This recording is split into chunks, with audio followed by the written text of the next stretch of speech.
Welcome to North Suburban Baseball. In a beautiful Wednesday afternoon, I'm John Fromm, and along with Adam Barta, we're going to bring the call of the game today as the Orioles host their rivals in the North Suburban, the Cooper Hawks. Beautiful sunny day, and Adam, good to have you on board. Thanks for having me. I mean, it's nice to be out here with a pair of shorts on and sunglasses rather than, with my winter pants on, John. So this is great.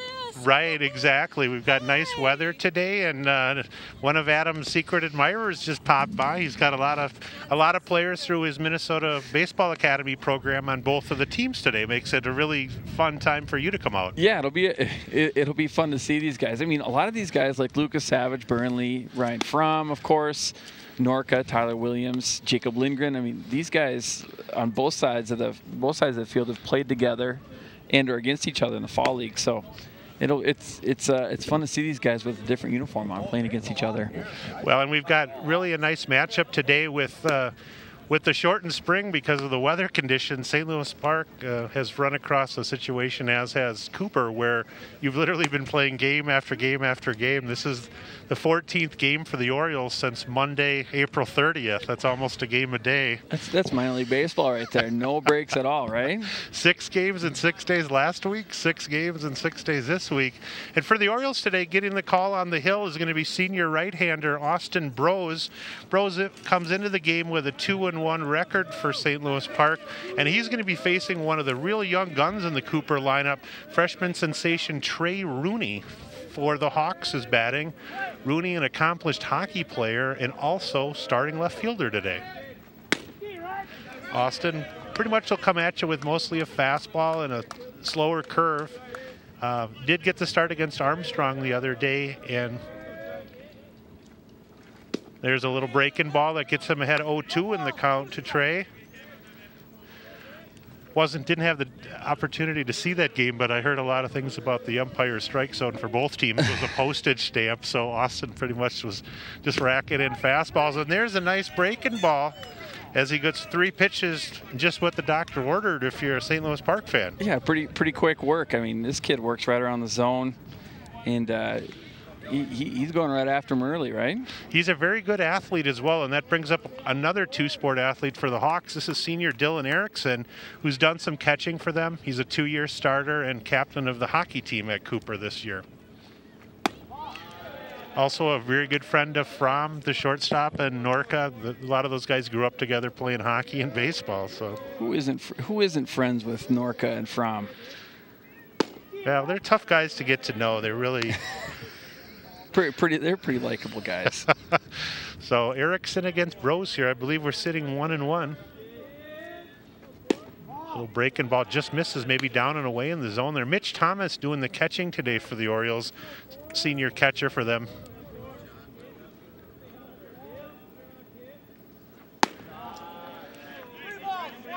Three and 1, the count will ride along here. Yeah, Austin is a very quick worker, and I know historically he's got really good control, so great guy to play defense behind. I know you're an old pitcher, and you appreciate that. You know, one thing that's really nice about Austin is he gets a smash comebacker, a little easy put out, is he works quick. He gets the ball, gets his sign, and he goes. I mean, defense loves to play behind that, and, it makes for a quick game. Well, here's somebody that you can't expect to get a lot of fastballs today if you're Austin Brose. This is senior Nawan Norca, arguably the best player in the North Suburban Conference and really a decorated athlete. And indeed, you do see a breaking ball to start it off.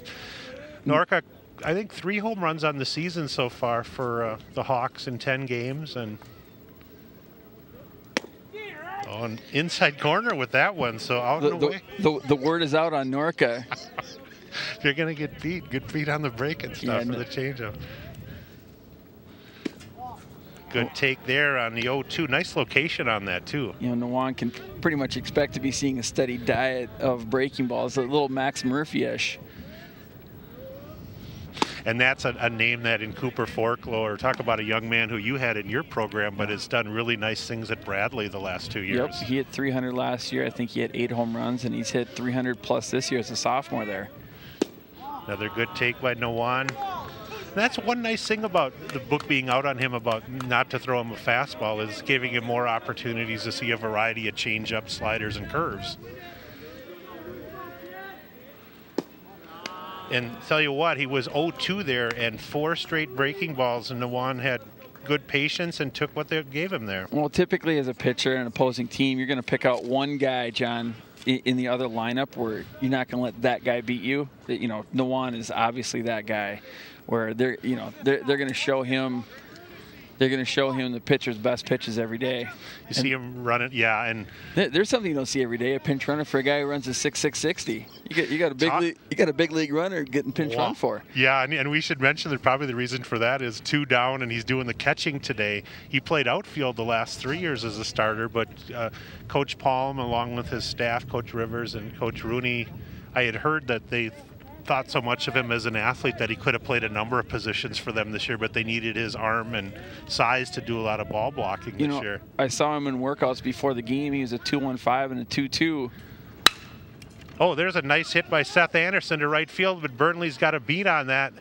He'll squeeze the glove, 2 hands, and the 2-out walk to Norca is put aside as Seth Anderson flies to right, and after a half inning, we are scoreless here at Derek Keller Field at Dakota Park. Adam, we didn't have a chance to talk a lot before the game as I was running. We're good there as Coach Bissonette doing the yeoman's duty and making sure we had our lineups here today for the Orioles as well as each team. Why don't we get a chance to show the lineup here for the Orioles, the home team today, with a 5-2 record in the North Suburban. Brose, the senior, will get this leads off at pitcher. Then Cole Hoyt playing center for the Orioles. Parker Stennis, a young man that your friend Mark Moriarty will have at Concordia next year, bats in left field. Fromm at short. Lucas Savage at third. Kurt Greenbush, who's had a really nice junior season for the Orioles, on the hill and at first base. Burnley hits 7th as a sophomore. And then another senior, Mitch Thomas, doing the catching. And then one of the big hitters and a left-handed stick, the only one in the Oriole lineup, senior Jordan Fracassi, playing the DH role. We should mention that sophomore Joey Jaramillo plays second base for the Orioles, but he's a sophomore and he's been DH'd for a few times this year, but he's been doing a great job defensively. Orioles coached by longtime Minnetonka coach who just walked by, Jim Nunn, in his first year. And there you take a look at the Cooper defense. Paul set up the graphic package before the game. Rooney and Howard, 9th graders for the Hawks in left and center. Philip Howard, we should, as when he comes to play, his father grew up with LaTroy Hawkins. Really? In Gary, Indiana, and they're good friends, and his father is a real baseball aficionado. Brady in right, and then around the infield, probably the tallest first baseman in one of them in the state, and Jacob Lindgren, a junior for the Hawks. Dylan Erickson, the senior captain and second baseman. And then Lutmer, the shortstop, only a sophomore for Cooper, along with Seth Anderson as well, third base. And Tyler Haley getting the start today for the Hawks. Haley coming into the game with an 0-2 mark on the mound, Adam. Didn't really get a chance to break down his outings, but he's thrown 7 1/3, 6 strikeouts, given up 12 hits. So this will be a chance for him to work only the 3rd time out, as we're almost near the end of the regular season. Yeah, sometimes you can't really look too much into those early season numbers, only because a lot of them are pitching when it's 35 degrees out. Might have been sleeting out. So some of those numbers might not necessarily be indicative of what type of player they are.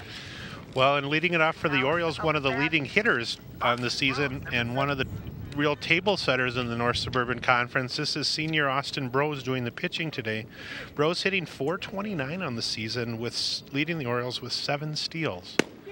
And he's a 2-year starter at second base and short, doing some pitching for the Orioles too. We had talked about Norca playing 3 years in the outfield and then coming and catching this year. In pre-games, I had him pop. Yeah. Pretty good pop time for a high school kid is about 2.0, sure, 2.05. For a regular catcher, right? Yeah. For a big league catcher, a normal pop time, average pop time would be like a 1.95. Joe Mauer's a 1.8, just to give you an indication of sort of what a pop time looks like. And Nuano's 2.15, 2.2. So for a kid who's never caught before, not too bad.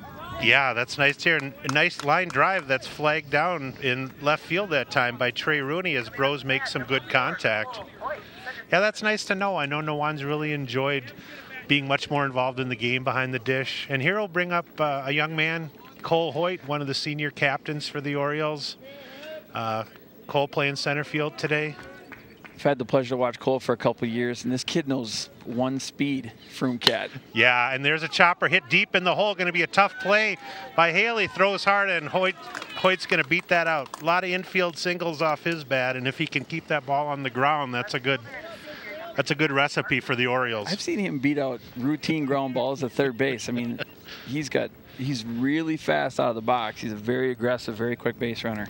And and here's another leading hitter for the Orioles this season at .435 so far, senior Parker Stennis, who's got 6 doubles on the year and a couple of triples already.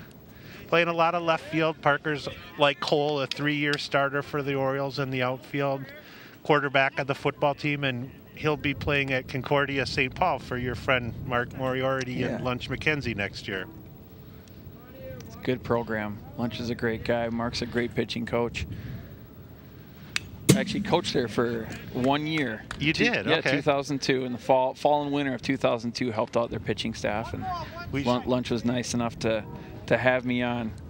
Well, and you should mention with you had an accomplished career up at St. Scholastica, where you had a ton of success, and then started your Minnesota Baseball Academy in 02, was it? Or 03? Okay. Yeah, 03. Yep. And that one's hit towards right center. Not sure if there's going to be a beat on that. It does indeed look like that's going to be flagged down, as that one's put away by the right fielder, Adam Brady, on that fly to right for Stennis. And that'll bring up Ryan Fromm, senior shortstop today. Fromm, the master of the high socks. He's tried to talk all the guys on the team into wearing the high socks. Like you were a role model for him. Absolutely. So. He sold 12 sets. So. My favorite player right now, just because of the socks. St. Scholastica, by the way, won 1-0 in their first regional playoff game against St. Thomas. Oh, that's a huge win. Huge win. And we know how great of a season St. Thomas is. But you're St. Scholastica pro. Did you get a chance to see it? Or I saw it online. Okay. But St. Thomas, they're a nationally ranked powerhouse. They're ranked, 1 or 2 pretty much the entire year. Wow. And 6-team regional. Scholastica was the 6th seed. St. Thomas was the 1 seed. So for a 6 seed to beat a 1 seed, period, is good. Hoyt with a real nice break that time, and Hoyt's going to get to third as the ball was momentarily dropped that time by Erickson and scoots into right field. So with 2 down, Hoyt muscles his way over to third base on the steal. Norca, slight double pump on the throw there, but I don't know if he would have had him even with a clean throw with Hoyt's speed. But. Yeah, he mishandled a little bit. If he was stealing center field, he might have thrown him out. But little high throw for the second baseman. We should mention Fromm batting here with Norca catching. Those two grew up together and are best friends, and this might be the last time they meet, so really a special day for them. That was a nice article in the Star Tribune about Fromm and Norca this morning, talking about their relationship, how they grew up playing baseball together since they were 8, 9 years old, right? Well, you know what's so interesting as we look at Haley here dealing with 2 outs here. Comes to the set. A little high on that one. Oh, I guess that's a strike letter high there. That 2-1, Adam, count? I didn't quite catch that, I guess. So I'm not paying attention. I know, I'm sorry. We don't have the score. I like to hear your stories, John. We'll wait till the end of the half inning, then I'll try to chime in one here. That one fouled back. Ryan hitting a little over 400 on the season, with a home run and 5 doubles, or 371, excuse me. One thing you don't hear too much this year, the big talk last year and the year before certainly was the BB Core bats, and you almost have heard no talk. How many teams have you seen use wood bats this spring? Any? I haven't seen any, but I've seen almost every team using them all the time in batting practice. Yeah. And that's just going to be a fly ball to right field that's going to be squeezed by Brady here. Good location on that pitch. I think it was a little bit down and possibly away, and he records the last 2 batters on flies to right. So nice work that time by Haley getting out of the first. Well, Haley not a very hard thrower, but seems like he spots up his fastball and his breaking ball pretty good.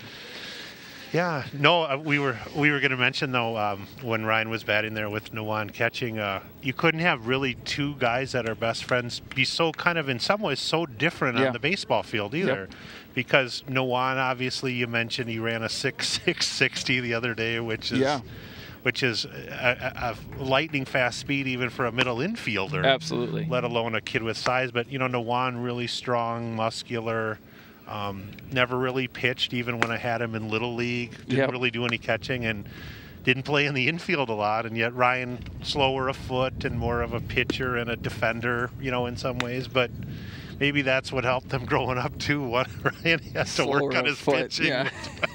If he knew Nowan was taking the live batting, especially when they were playing wiffle ball. Yeah, as soon as Ryan figured out that Nowan was scoring all the runs for him, Ryan's like, maybe I should just become a pitcher for the rest of my life. Let the other guys do the heavy work for me. We should mention, too, is Bill Rooney, one of the coaches here for the Hawks, is also the head hockey coach. His boy, Trey, one of the good athletes out there. For the Hawks, they really feed from 3 different Little League programs. Both Armstrong and Cooper get kids from Robbinsdale, Crystal, as well as Plymouth New Hope Little League. And Armstrong gets a little bit from Golden Valley as well. And up until age 13 in the Robbinsdale School District, there is no traveling baseball. Every single person plays Little League. Really? In-house. And there's tons of kids playing. How many teams? Well, give you an idea, Robbinsdale, which only has a population of 14,000 people, I think they have 18 total teams for the 7 through 12 level. How did you guys grow that so large? Well, a lot of it is the price point is held so low because you've got the cities support the Little League programs with field and special, buying chalk at cost and things like that. Yeah. And then because the Little League programs have been around since the late 50s, there hasn't really been the movement there has been in other places in the cities to go to traveling at a young age. So it gives them a disadvantage at probably age 13, especially because the kids aren't used to leading off or those things. Yeah. But the parents don't have to do the traveling as much. So, well, the great thing about that scenario where you say you have that many teams is, before you get to the age of 13, 14, in order for kids to carry on, you got to love it. You got to play it, Yeah. And baseball at the age of 14 is typically where kids drop out because the field gets bigger. Right. The throw becomes longer, the bases become longer to run too, so you see a lot of kids get very frustrated. Baseball, as we all know, is a game of failure. So you got to have fun while you're playing it. And this young man batting, Tyler Haley's another Crystal Little League kid. I think there's 4 from Crystal and 4 from Robbins. All these guys' middle names too. You're like the Cliff Clavin of these games here, John. This is awesome. Oh, there's a nice way to stay alive there. Yeah, Haley was a good pitcher in the Crystal program after Ryan left. I think he was. I can't remember if he was on the Rangers or what team he was, but. He's getting a lot of experience here, and as only a 10th grader, getting to start some games on the varsity. Absolutely. And, it was only a couple years ago when Max was a senior that Cooper was, at one point of the season, second in the state when they had Murphy and Schumacher and Griffin Smith. And so they've got a really successful program, and there's a nice job for Haley working a walk here to lead off the top of the second inning. And that'll bring up another one of the young players for Cooper, sophomore Nathan Lutmer, who, from my understanding, not only is he a sophomore and a left-handed batter, but he's done, I think he's pitched 2 games already and at least got 1 win on the mound for them. They're going to utilize a pinch or a courtesy runner here for Lutmer as well. Did not catch the number for that Hawk player, if that was 5. Number 5. So that's Tyler Williams, who is courtesy running. Nice size lead over there as Greenbush will try to hold him on. Just a token toss over there by Brosey. Yeah, a lot of 2- and 3-sport athletes out on this field. Brose was an all-conference wideout for Park. Nice hard throw over there. Greenbush, Lucas Savage, and Fromm on the infield all played hockey, and Mitch Thomas was linebacker. So good to see on both teams.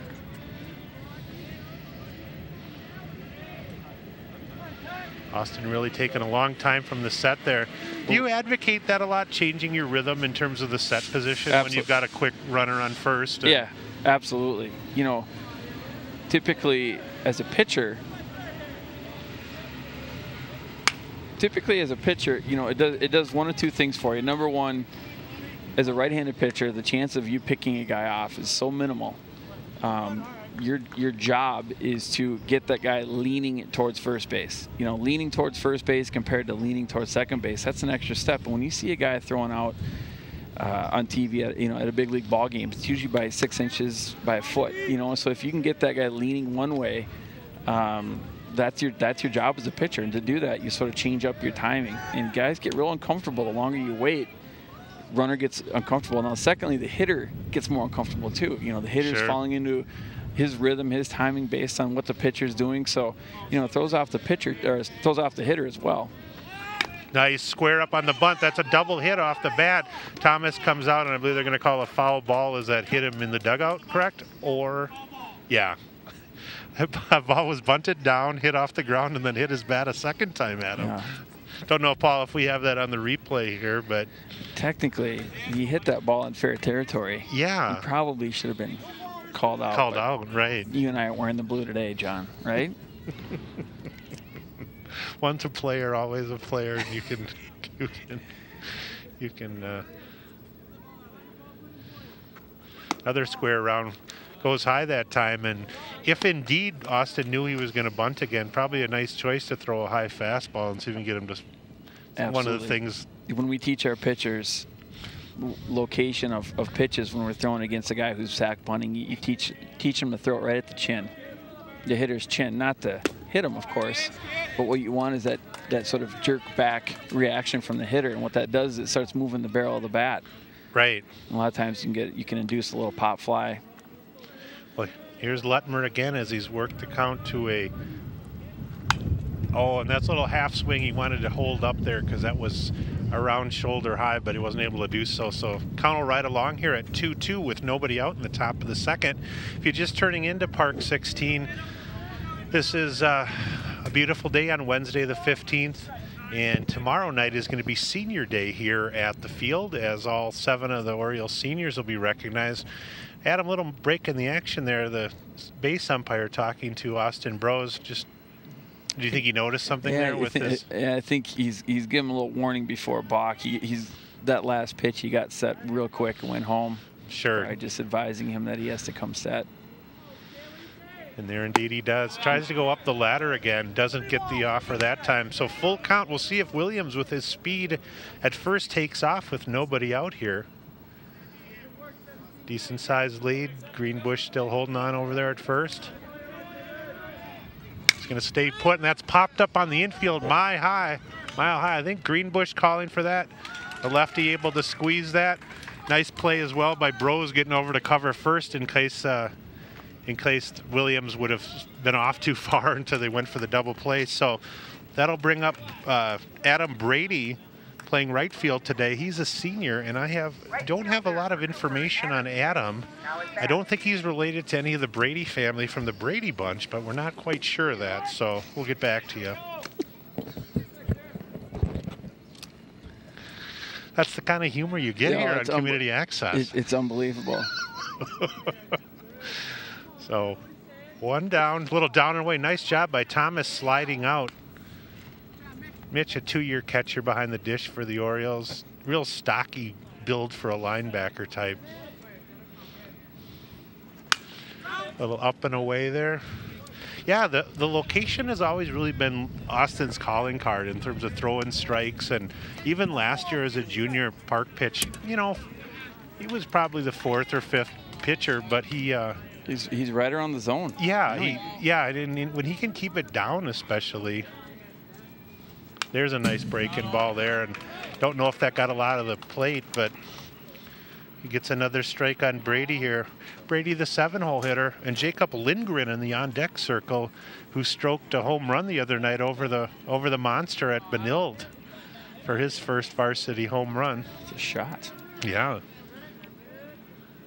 Down and away as well. That would even a little bit lower. Nice shot by Brady, just keeping that front shoulder closed enough and his hands back enough to get a piece of that. The thing about pitching at this time of the year too, John, and this is always sort of the philosophy, but it's so important that these pitchers go deep into games because they're playing back-to-back games. I mean, there's just not, first of all, you don't have a lot of pitching even when you're playing 3 or 4 games a week. And when you're playing 7 games in 6 days like some of these teams are, man, you really have to rely on your pitcher to get deep into a game. So on almost a delayed steal that time by Williams as Jaramello and Greenbush and Fromm didn't really react well, and Thomas didn't throw down there. So delayed steal puts Williams down at second with 1 out. 2-2 count to Brady here. Little up there as he tries to get him to chase a little bit, and that'll ride the count out at full here. So nice base running by Williams there. He must have picked up something where there wasn't communication between Greenbush and the middle infield and took advantage of it. And there he goes up the ladder, and a foul tick is caught. So Bros does able to acquire the second out, and that'll bring up 6'5" junior Jacob Lindgren, also a member of the Hawks basketball team. Jacob, as we mentioned, hit a home run the other day against Benilde, and he offers at that first one for strike one.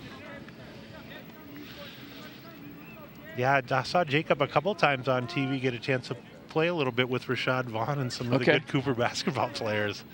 Yeah, they should have that. There was a lot of scouts at those Cooper boys basketball games this year.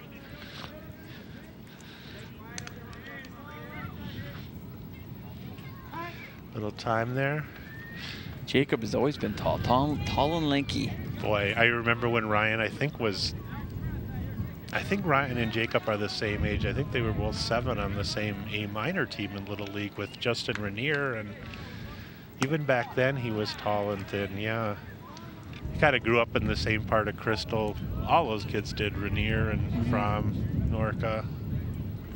Playing backyard baseball, backyard wiffle ball. Oh, there's a chopper hit hard, and Bill Rooney having to do the 2-step over near the dugout there. He's still got the wheels after all those years coaching hockey and baseball at Cooper. Good friend of Todd Richards, the former Wild head coach. Just Cliff. A lot of mindless trivia you're going to get. Exactly. How many people know Cliff Clavin in this broadcast, John? Who's their audience? Yeah, exactly. We'll see if anybody. Oh, there's a breaking ball down and away. And Rose battles back after the delayed steal, put the go-ahead run at second, and requires the last 2 hitters on strikes. So after 1.5 complete, we're still knotted at zeros across the board here. Adam, why don't you talk a little bit about, I know you're here to just kind of check in on some of your players. Oh, Nawan's moving over to, is he moving to first base now? Oh, maybe they had some other issues there. Not sure what other kind of changes we have. And I think that's Dylan Erickson who's now catching. I wonder if Jacob came out. Jacob Lindgren was playing first base, wasn't he? Yeah, I don't know. Boy, that's too bad if just one at bat. But anyway, you mentioned you're the president, owner, and started up Minnesota Baseball Academy, which that's the web address for your company, and you run the Minnesota Blizzard. For people that are listening in who want to know exactly what some of the off-season training opportunities are, why don't you go ahead and take the mic? Yeah, no, we started Minnesota Baseball Academy in 2003. It was really at the start of it, it was me giving 1 lesson a week. And then we started running a couple summer camps, and it grew at Crystal Little League. At Crystal Little League, yeah. And that actually was one of the first one of your camps. first ones, yeah, right? Absolutely. Yeah. So we're coming back full circle right now. That's 10 years ago, yeah.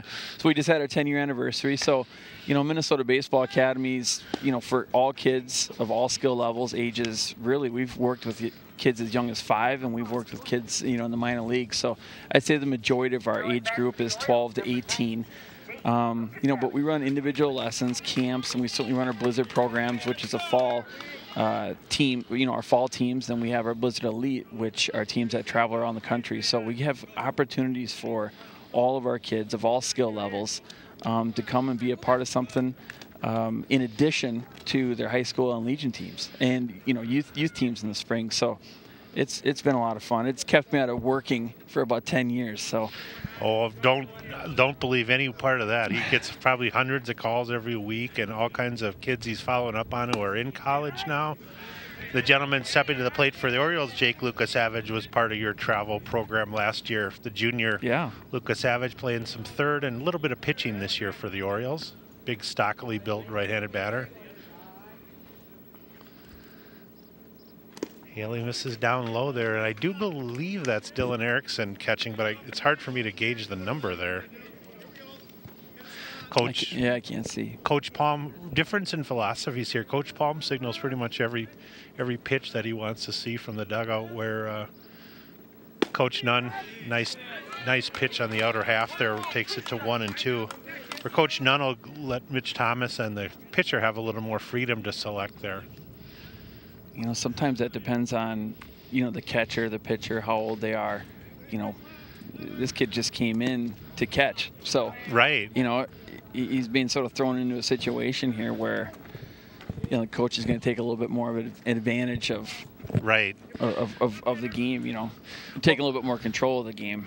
Right, and I know last year Adam Wicklund did the catching for Cooper, and he was a first-year catcher for them too, and I noticed that, and that's understandable when you have a relatively new guy behind the dish too, who doesn't know the full repertoire of all the pitchers or hasn't worked with them growing up either. Right? Absolutely, and there, you know, there's nothing right or wrong with calling or not calling pitches, you know, from the dugout, or it sort of depends on what your personnel is.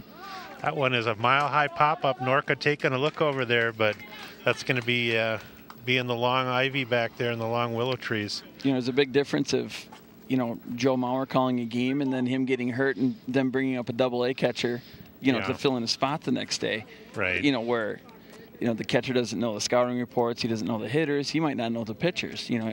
So he might be looking into the dugout to Steinbach now for signs. Right, exactly. And nice job by Haley there as he works ahead in the count all the way through, and he's able to, I think he worked inner half there, might have tied Lucas Savage up a little bit and gets his first strikeout of the day. And that'll bring up another one of the good athletes, another junior. This is Curtis Greenbush, who banged out his first home run last week in a game, I believe, against Totino. And the left-handed hitter or left-handed pitcher doing some first base work, as well as he's got the speed to play some outfield too. Big hockey family, that Greenbush family.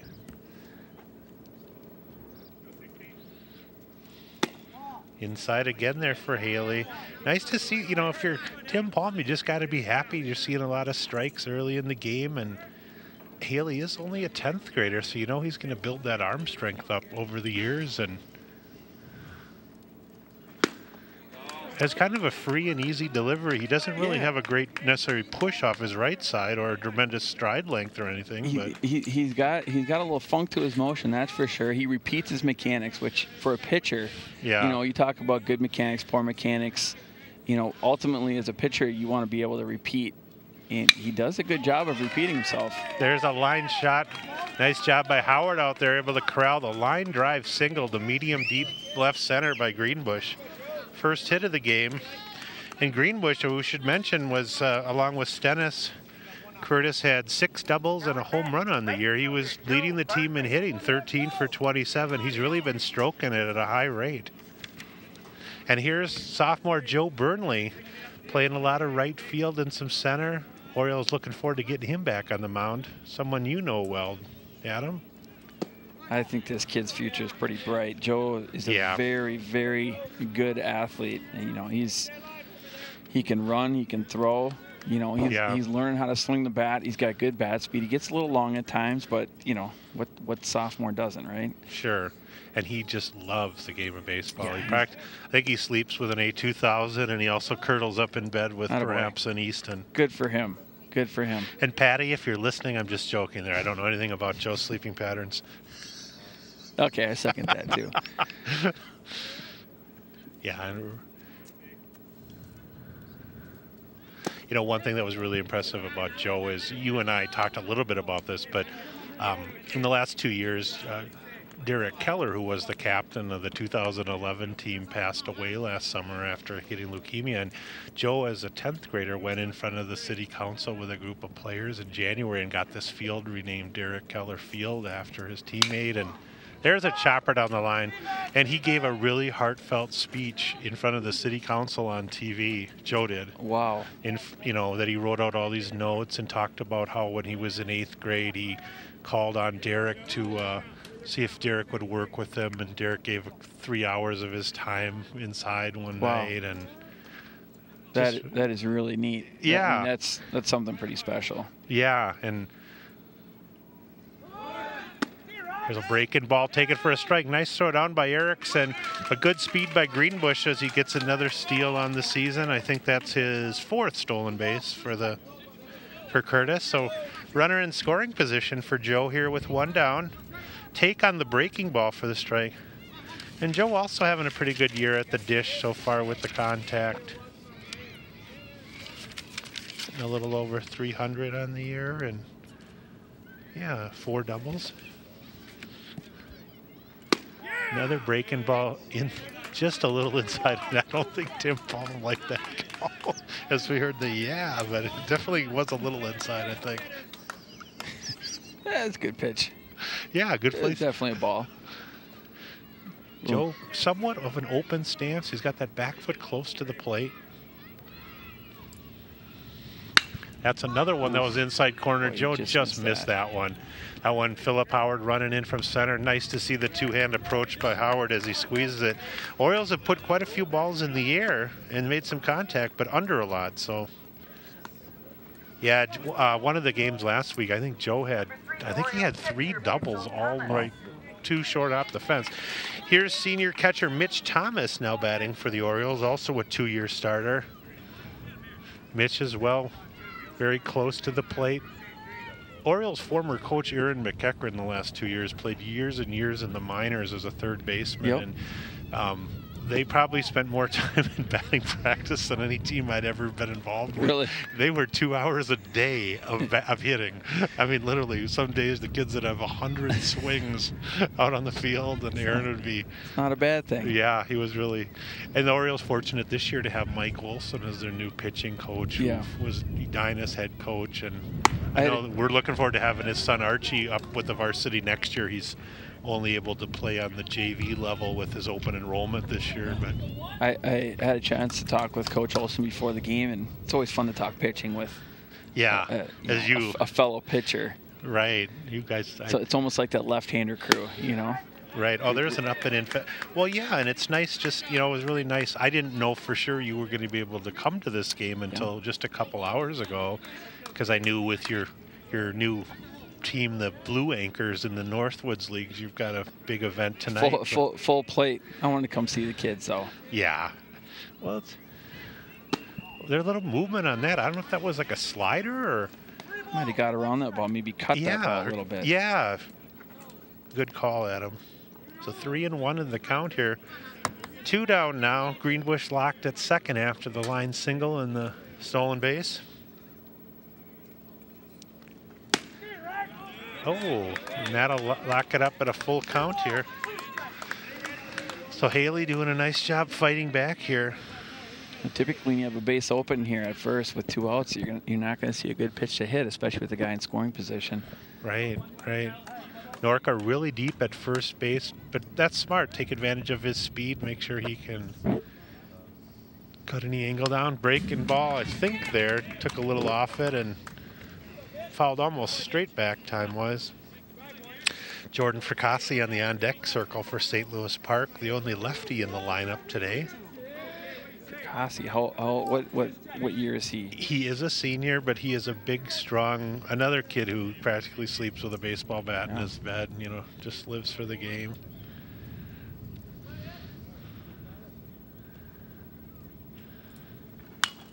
Peeled off again by Thomas. We were talking a little bit about Joe and the nice thing he did and talking about Derek. We don't have our scoreboard up here yet, but as we make our way further in the game, we're going to have a new Derek Keller field, and we're going to show a graphic and talk about that as we go. Doing some fundraising our dugout club needs to do.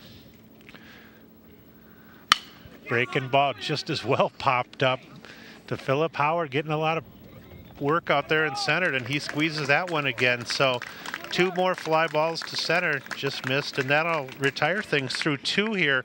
We are still scoreless. We're going to step away here on Park 16 momentarily. Make sure you grab a refreshment and stick with us here as the game continues here at Derek Keller Field.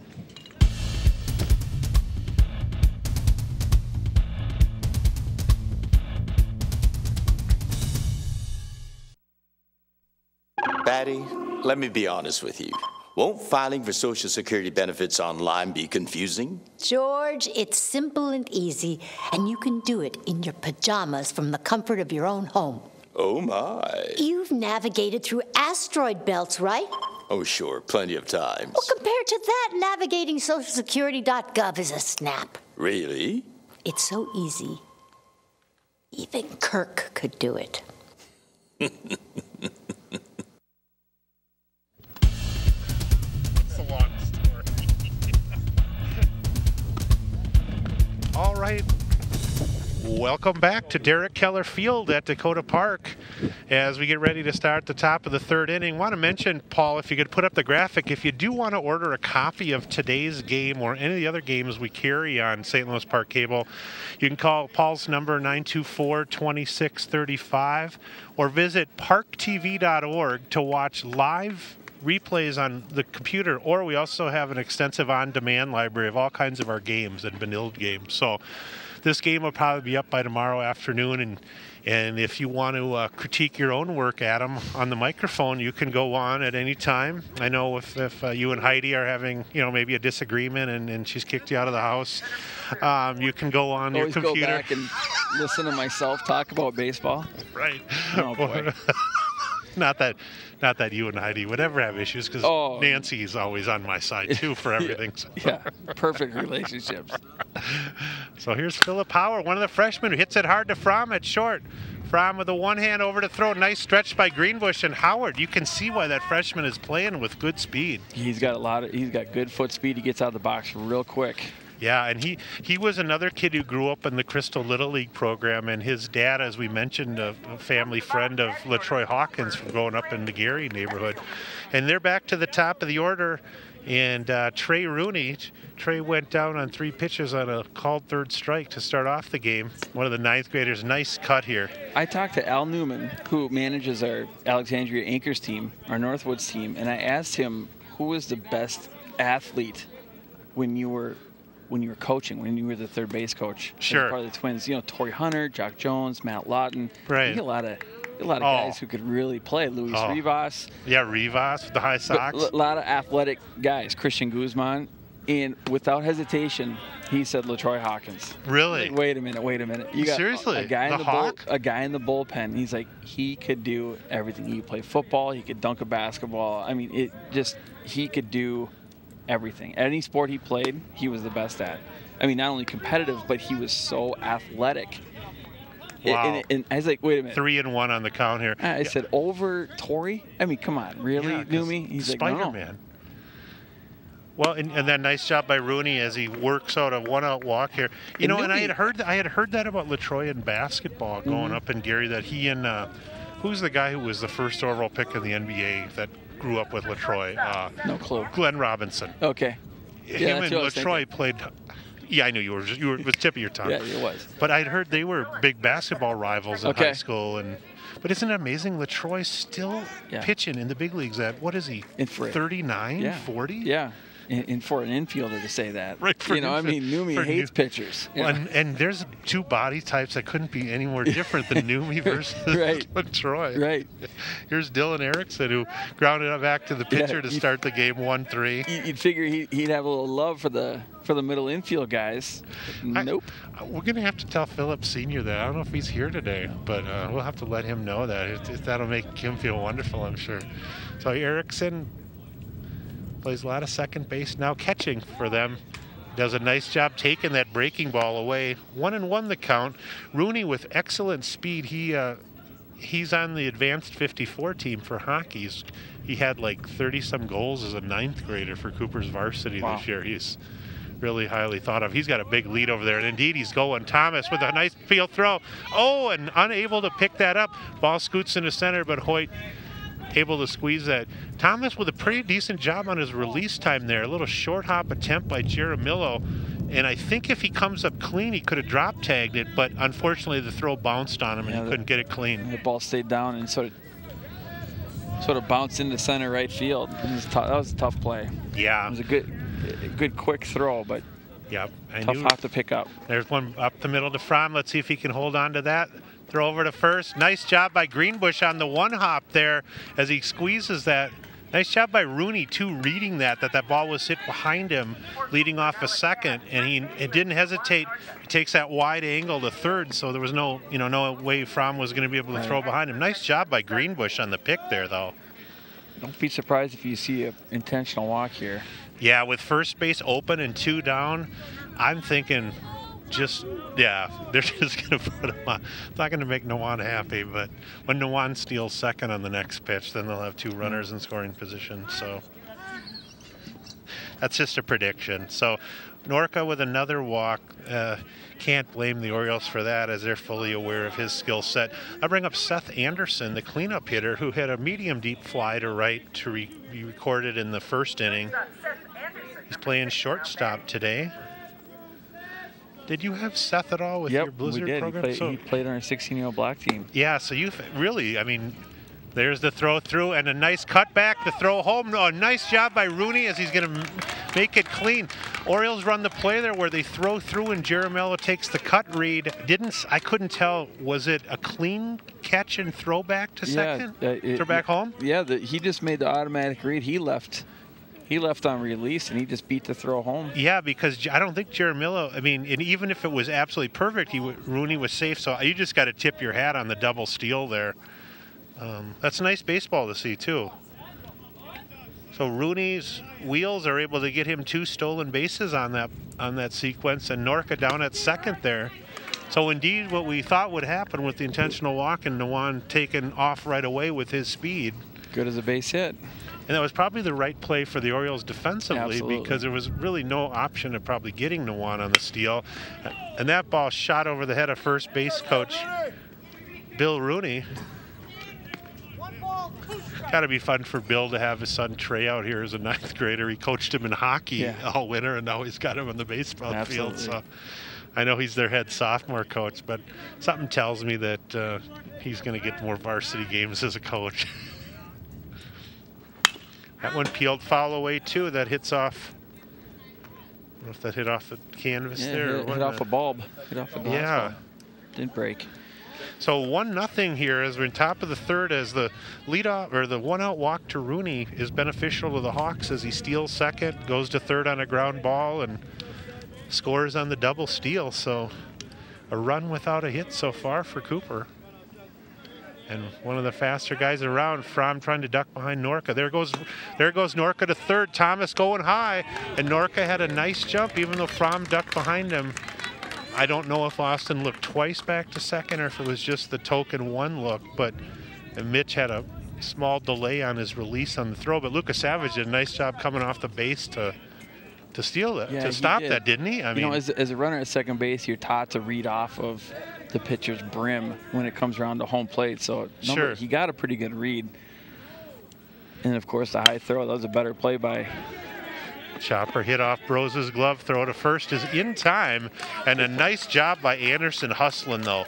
That 1-4-3 put out is recorded just by a step, but the Hawks are able to corral a run on no hits, and in effect they did record 4 stolen bases in the inning, and we have to give Trey Rooney a steal at home. So you don't often see that, but that's fun to watch for a baseball guy to see the small ball develop there. So the Orioles are going to come to play to bat in the third. And if we have a second, Paul, could you put up the graphic for the Derek Keller Field?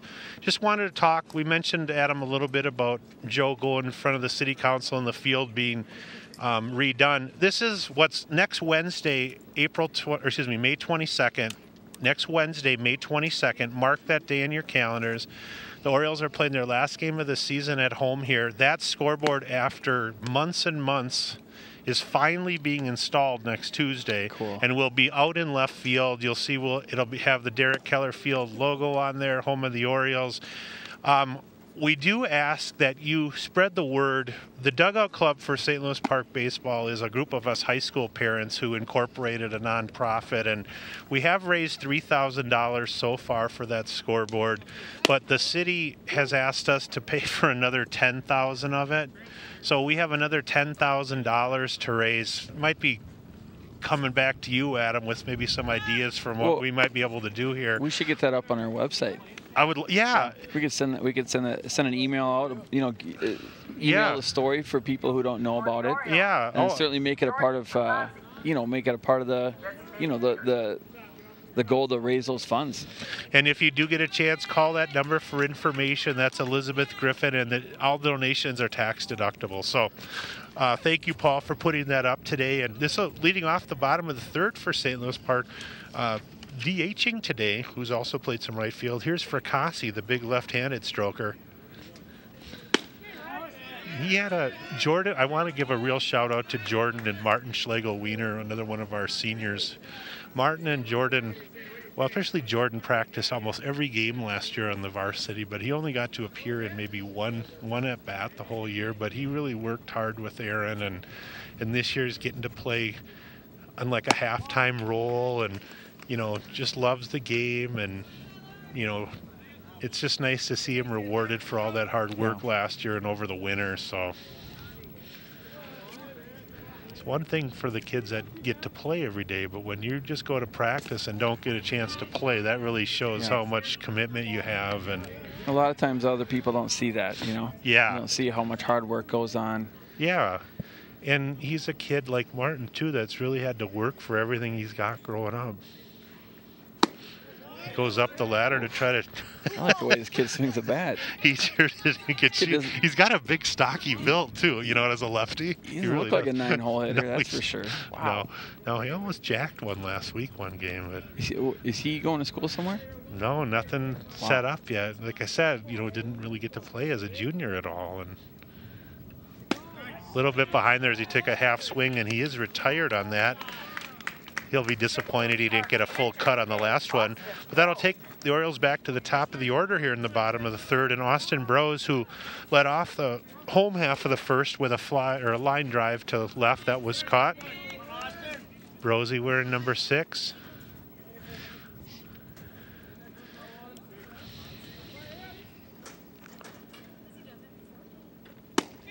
Haley, nice job working that inside corner there. He's really mixed it up as well, or has not walked a batter in 2 1/3. I think I've only got around 25, 26 pitches so far, so just misses inside as Erickson tries to frame it nicely there. It's a good day to pitch. Boy, beautiful. I'm so glad you came today, too. I know you wanted to see your kids on both teams, and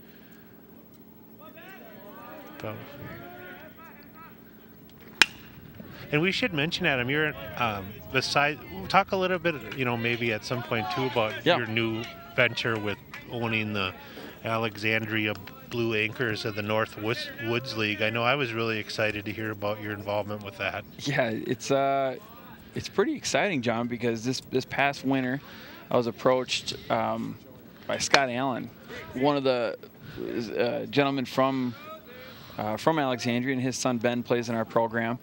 And Alexandria, formerly the Alexandria Beatles, are one of 16 teams in the Northwoods. And the Northwoods team is regarded as one of the best collegiate baseball leagues in the country. Most people probably know the Cape Cod or the Mink League or the Alaskan League. Northwoods regularly puts out more professional players than any one of those leagues. So it's a very highly scouted league. It's a league full of talent. And when Scott came up to me and said, hey, we want you to be a part of the baseball side, the baseball operations, create the team, find the coaching staff. Right.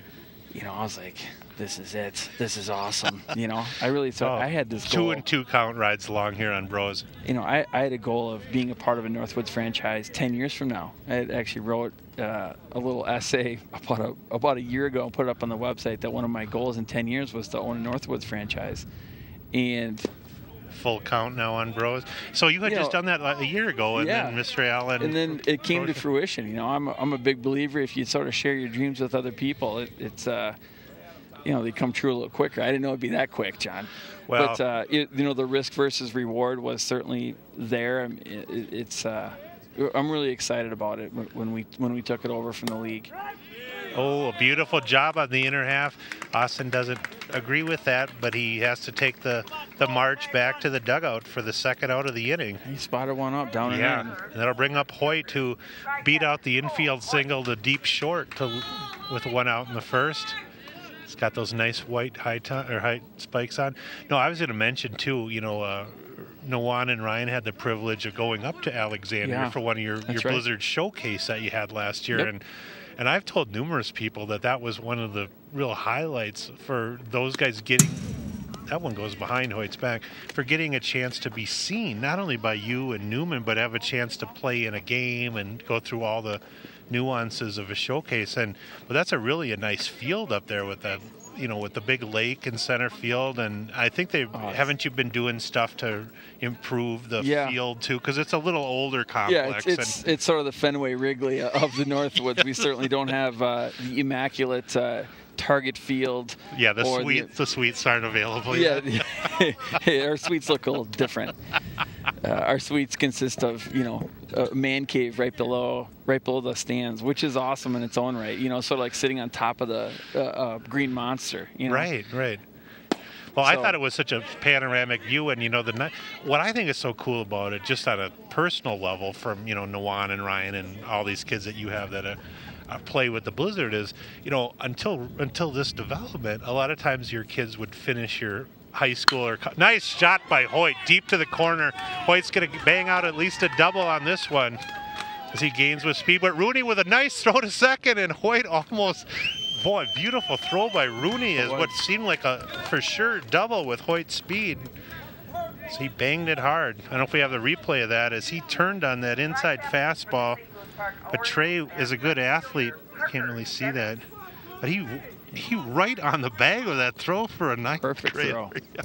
We just want to teach your runners to get down, John. Yeah. Get that uniform dirty. My mom always told me, don't come home with a clean uniform. You're going to have a word with Cole maybe after the game, or maybe, yeah. But no, I was going to say, it seems like it's such a natural. They'll bring up Parker Stennis for the Orioles, who flew to right. So with 2 down, the double, and we'll see if Parker can deliver a single here. But it seems like such a natural outgrowth for your program, where your kids finish your Blizzard years. A lot of them might be going on to NAIA Division III or whatever ball, or even if they're playing, semi-pro ball. Maybe they'd have an opportunity to continue their career in the North Woods League. That hit deep to center, but I think with the wind popping that down, Howard's going to squeeze that. So. Nice to see the two-hand. Nice hit by Parker after the Hoyt double. But after 3 complete, 1-0 Cooper, we're going to step away again for just a minute and continue our conversation with Adam Barta here on Park 16.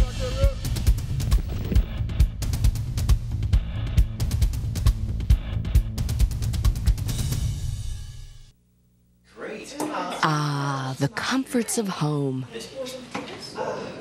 of gathering around a meal, spending time with loved ones in a safe, warm place.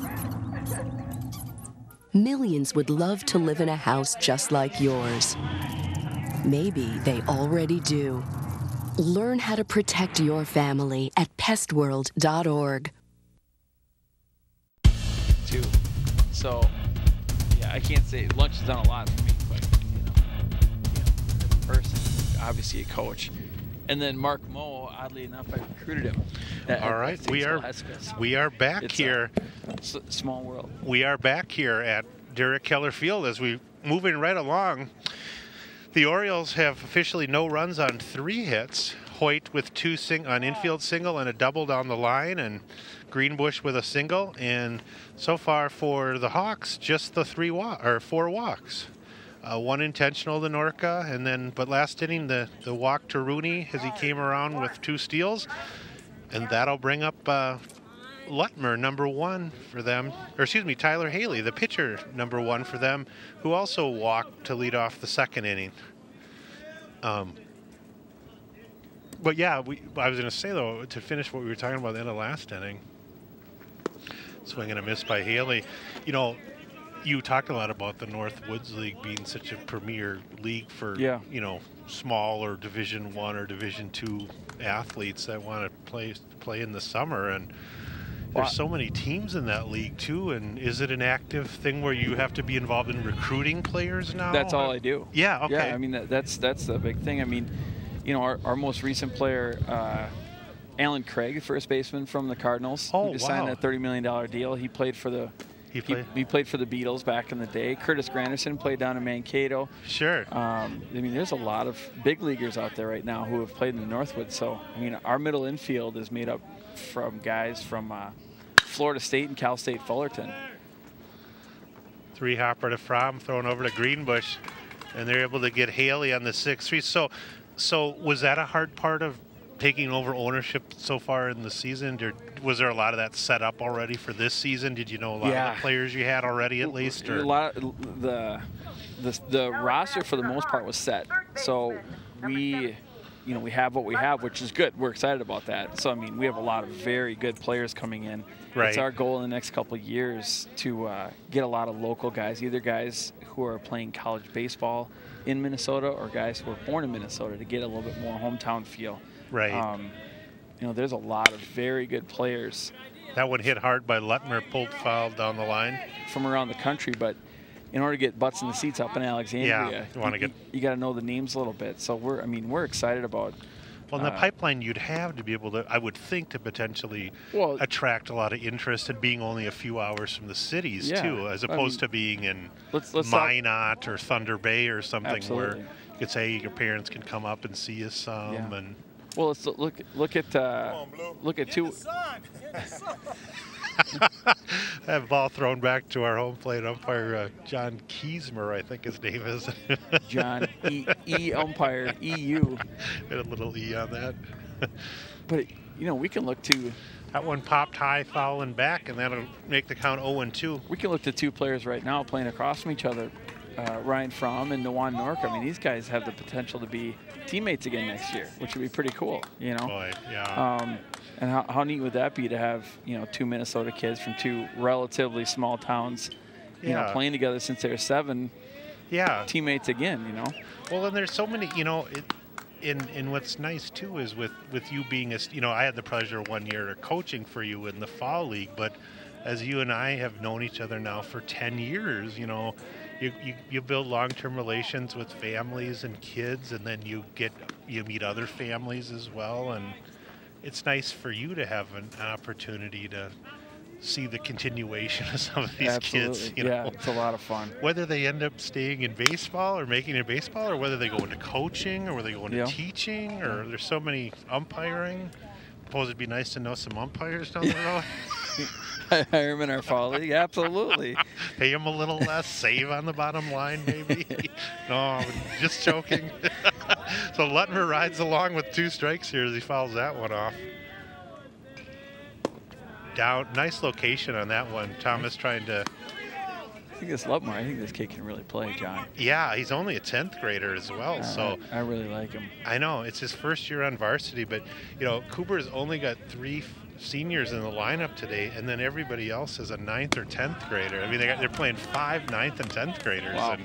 and they got a lot of players in their program. They've got, not a lot of people know this, but schools like, for example, Champlin Park and Eden Prairie, they've got 900 kids in a grade.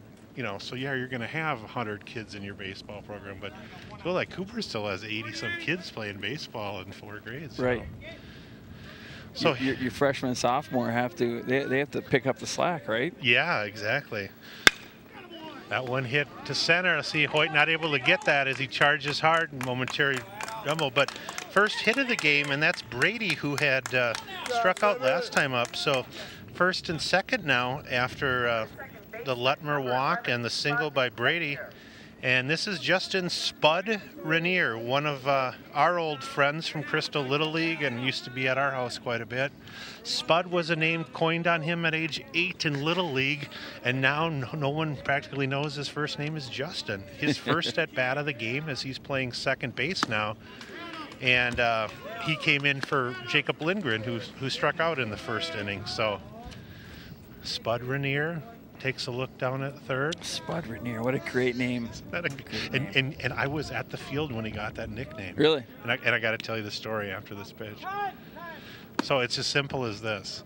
He was very short, okay, at a young age, and he's stocky now too. And we were having a practice, and somebody said, somebody said, "Let's go, Bud," to him as he was getting ready to bat. And then we all thought it was, "Let's go, Spud." And then we just literally, and then ever since then, It just stuck.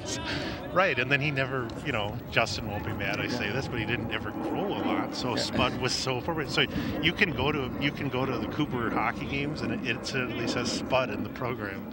Really? Oh, that's hilarious. That's great. So he's a kid who loves baseball too. His dad Roger's a great guy. Oh, nice pickoff attempt, wheel back. Joey not able to get behind Lutmer on that one. So It's always fun to see how those nicknames come about. I was a sophomore playing the varsity team in high school, and I used to call the seniors Sparky to get them to laugh and to get them to like me. So I called everybody Sparky. And so it backfired. Oh, really? Oh, that one's hit. That's going to probably drop into right field there. Burnley not able to get a read on that. Might be a force at second. Bobbled momentarily. And Rainier's going to get a Texas League single into right. Not sure if Joe and Joey had a miscommunication out there, the sophomores, but what was your read on that, I'm not Adam? sure. I think Burnley probably thought he had a beat on it, and then the wind took it back a little bit. Ultimately, the outfielder has priority there, but that second baseman looks like he gave up on it maybe just a little bit. It's sort of one of those tweener plays. It's that could be a product of also not being outside too, and working on your priority pop-ups, right? Here's Philip Howard, who hit a hard ground ball back up the middle and was retired on a 6-3. Also a freshman. And taking a look down at third base, that's John Rivers, who I believe is a math teacher also at Cooper, giving the signals over there. Bases full of Hawks with only one out, so the Orioles are going to play the infield all the way in, including at the corners. Fromm and Jaramillo pulled in, Greenbush and Lucas Savage on the corners. Up the ladder. Oh, gets a call on the high strike there. I thought maybe that'd be a little high, but got 2-1 is the count here now on the freshman Howard. Top of the K-zone here, the cable access network right there. Can we get that? Can we see the K-zone here? Oh, that one was up as well, and not sure if they had a play on there or if it was hit and run, but might have had a hit and run on Coach, because he just kind of offered at that like you don't usually see a hit and run with the bases loaded.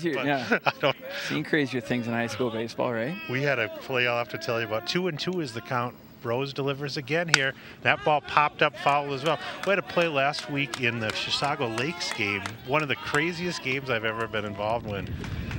Ryan was supposed to start the game, but the AP test ran late on Friday, so we had an emergency starter, and Kenny gave up 3 hits to start the game, and then Ryan came in with the bases loaded and no out.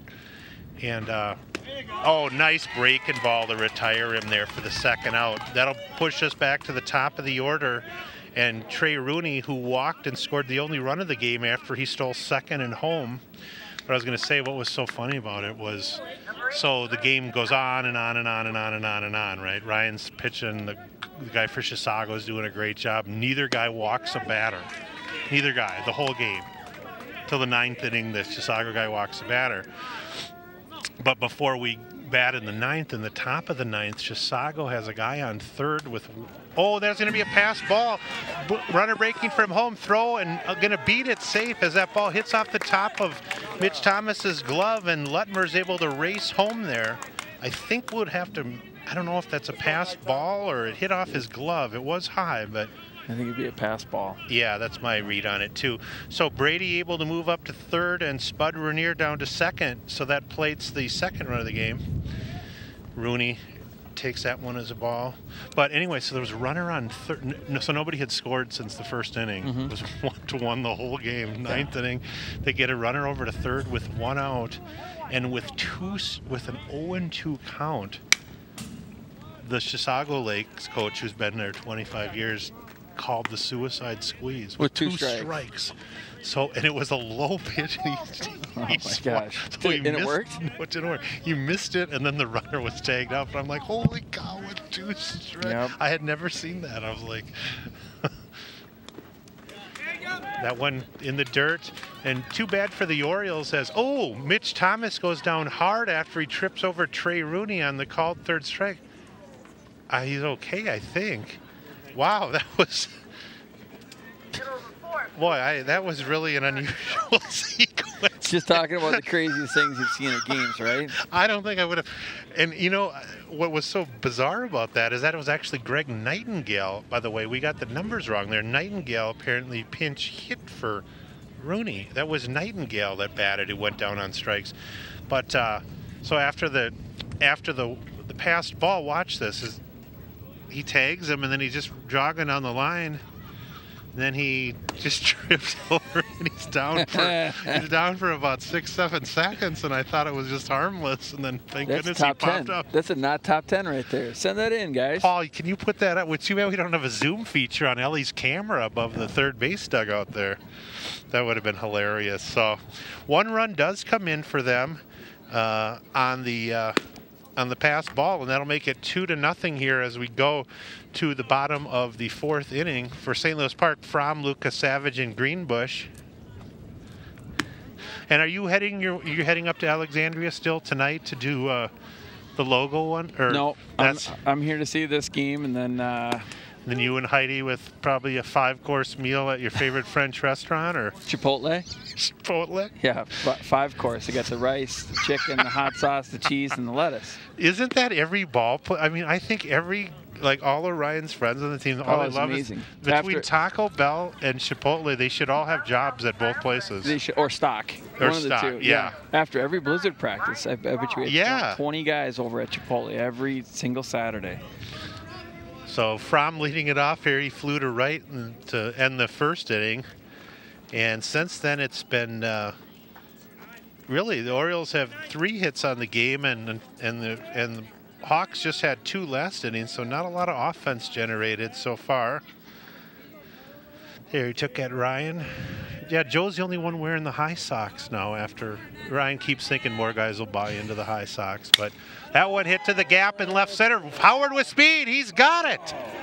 Oh, no, he doesn't. Did that go past him, or? Hit off his glove. It did hit off his glove, because Philip Howard with a great jump on that ball. And Ryan's at second. I don't know if we got a cover on that. But he really scooted, and because Ryan hit that hard on a line, and I think Ryan did a double take when he hit it too. I think he thought it was caught. I think he did too, because I sure thought he was there. So Fromm will get to second, I guess. You know, because I'm the official scorer, I can give my son hits or errors, and he's getting a double. And if you have any problems with it, you go ahead and call Paul at the station. And that'll bring up Jake Lucas Savage, who went down on strikes in the 1st at bat. And that one's just popped up on the infield, and Nawan Norca at first calling for it, and he 2-hands it nicely. Nawan's got those shades on. I don't think he needs them with the sun, but did you hear much about Nawan's workout besides, I watched it yesterday. Did you really? I watched the replay. Oh, yeah. Wow. I heard Matt Fiedler, who did really well for your program, threw excellent. Did well. Nawan, he did very well. I mean, he threw 87 from the outfield. He ran a 6'6", I think. That's crazy for a kid his size. Yeah, and his batting practice went very well. Yeah. Game time, I knew he when I watched him on video. Yeah, he said he batted 6 times, he told me, and he said the first couple of times were kind of. Yeah, I saw his first 4 at bats, and he, not bad, not great. They just had, just ABs. Sure. Yeah, he might have. Yeah, I think he said he struck out once or twice. So he said he had one really good at bat. He told me where he just about took the pitcher's head off the last at bat. I didn't see that one. Yeah, but I know he was just. I had heard that he went and had a really long conversation with Mr. Palm about everything. Just when he found out he was asked and waved in to go down there, and I know he sounded really excited just to get a chance to see other kids that you hear so much about. Where here's a Minnesota kid where they said they didn't even know anything about him. Most of the people. It was a pretty big deal to be invited to that workout because.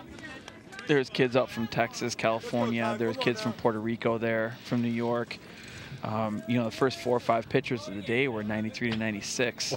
You know, so You're not seeing that even Logan maybe in high school, and So you're not seeing any slouches when you get up to hit. 3-1 on Greenbush, right?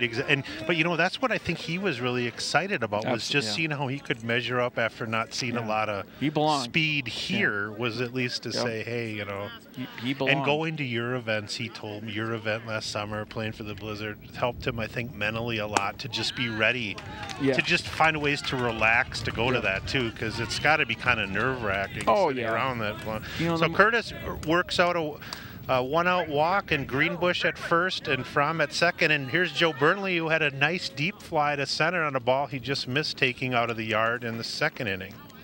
You know, anytime you're put in those pressure situations, I mean, the earlier the better, because when it comes around and it means something, you know, you've been there before. I heard that another one of your Blizzard guys besides Matt Fiedler, who's obviously done a great job hitting and will play for the Gophers and pitching next year, but I had heard that Lucas Long, who you had at the workouts this winter, just was special at that event on the other day. Tim Paul, I'm going to take a timeout here and talk things over with one out with a sophomore right-hander. Yeah, so Lucas Long, another one of your guys that you had working out. I think he came to a workout maybe 2 or 3 years ago. He wasn't part of the Blizzard, but he, I know that he had pitched really well down there too. He's a sophomore going to San Diego State, I believe. Sure. He's a sophomore at DCTC right now, so he's playing out there. He must be playing for McEachran then, Park's old coach. Okay. Right. Yep. We should ask Aaron about him, because Aaron, well, he won't mince any words. He'll tell you what he really thinks of him. Well, that's good. He won't. Well, you know, we were talking about the North Woods League a little while ago, though, and years ago, I remember you had told me that you interned 1 year for the Mankato Moondogs? Yep, I was a journalism major. And McEachran, Park's old coach, was on the roster, wasn't he? Yep, he played third base. Yep. Yeah. I did a feature story on him. I can't remember what it was. You should bring it to him when you go to a DCTC game. I should, maybe the story was his future in coaching. There's a one-hopper that Joe doesn't offer. I was a pretty good researcher as a journalism guy. Well, his dad was just a legend as a ball player here at Park, and then played for the Gophers for Dick Siebert, and then coached at Park for 15 to 20 years. So he coached Aaron, and his dad is exactly like Aaron, you know, totally kind of a gruff exterior here and a Leo DeRocher type, you know. Oh, that one shot foul. Yeah, it's kind of funny. I was talking to Mr. Nunn about how he's so philosophically just 180 degrees the opposite of how Aaron was in terms of the practices aren't going to be 4 hours in length, you know, and Aaron much more emphasis all the time on hitting, you know. And if Aaron didn't like anything, he'd just, you know, deal with you right on the spot, you know, they're in front of a group. So that one's to the backstop, and the Oriole runners are going to move up for Joe. So a couple of ducks on the Oriole pond, perhaps a chance to bring in the first and tying run of the game here in the bottom of the fourth. Yeah. Oh, thank you, Adam. My bad there. Adam pointing out one of the many errors of my ways here as an announcer. And I'm the rookie on this show. Oh, hit well down the line, and that should be a two-bagger for Burnley. That's going to knot it up as Joe reached out and touched the one, and there he shows those good wheels as he peels on into second there. Nice at bat for Joe. He just missed one in the second inning, and nice two-run double is just what the doctor ordered. It's been just such an up-and-down week for the Orioles. We should have swept Benilde because, and then we all the runs against Hopkins were unearned. We scored 5 on them, but then we just had a terrible third inning against Totino, and then we had a rough game yesterday, and it's just been up and down like our spring, right? Like the spring weather. Well, in one game you pile up 20 hits, and the next game you're hitting them right at people or popping them up But that's one great thing, though, about playing every day. Even though it's hard for the students because they're going right from school to a game, if you can't be fired up after how hard the spring was with all that practice, to just know you're getting rewarded now. Yeah. So here's Mitch Thomas, who flew to center with the go-ahead run at second. Takes kind of a half swing at that. I believe that hit him, but because he offered at it. Yeah, that's considered a strike. Yep. It did hit him, though. I don't know if we have that on replay. No worries there. If you swing and miss at a pitch, even if it hits you in the noggin, it's a strike. Yeah, and you're taking the walk of shame back to the batter's box. That's for sure. So for Mitch, maybe he just wanted to hit so bad that it was his way of refusing the hit bat. Fair enough. We'll go with that. Okay. I don't know if Mr. Nunn will like that, but here's Thomas again. Burnley going for third, and that one's hit hard, but it's going to be popped up to center. Burnley will have to retreat back to second, but it's hit so high in the air that he has no trouble doing that. Philip Howard, no problem camping under that. He could have went to the Coleman supply store and picked up all kinds of accessories that was up in the air so long. So 2 down for the Orioles on that fly, and that'll bring up Fracassi. Fracassi, the designated hitter. Orioles Many always, Italians in St. Louis Park? You know, we're known for our Jewish persuasions. I'm sure you've heard that, but we come at you with a variety of ethnic groups. Fair enough.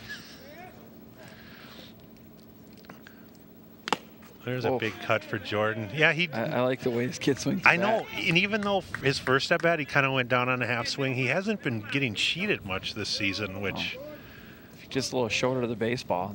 Yeah, he's got a good swing, good approach. Right. Not too much motion there. Chopped hard to short there. Nice 6-3 put out that time on the record. Has a nice job there by Lutmer as he throws it over to Norca.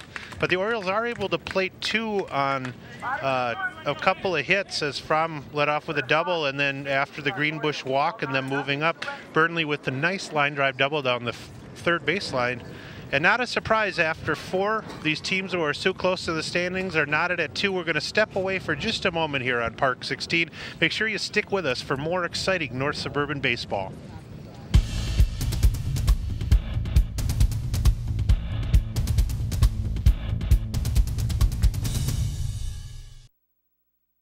Hi, I'm Betty White, and I'd like you to meet my friend here. This is Red. He's a puppy with a very special job to do. To be a guide dog for someone who is blind. Together they'll travel the world in safety and with confidence. Guide dogs for the blind provide their services free of charge, thanks to the generosity of people like you. Please visit guidedogs.com to learn how to help today.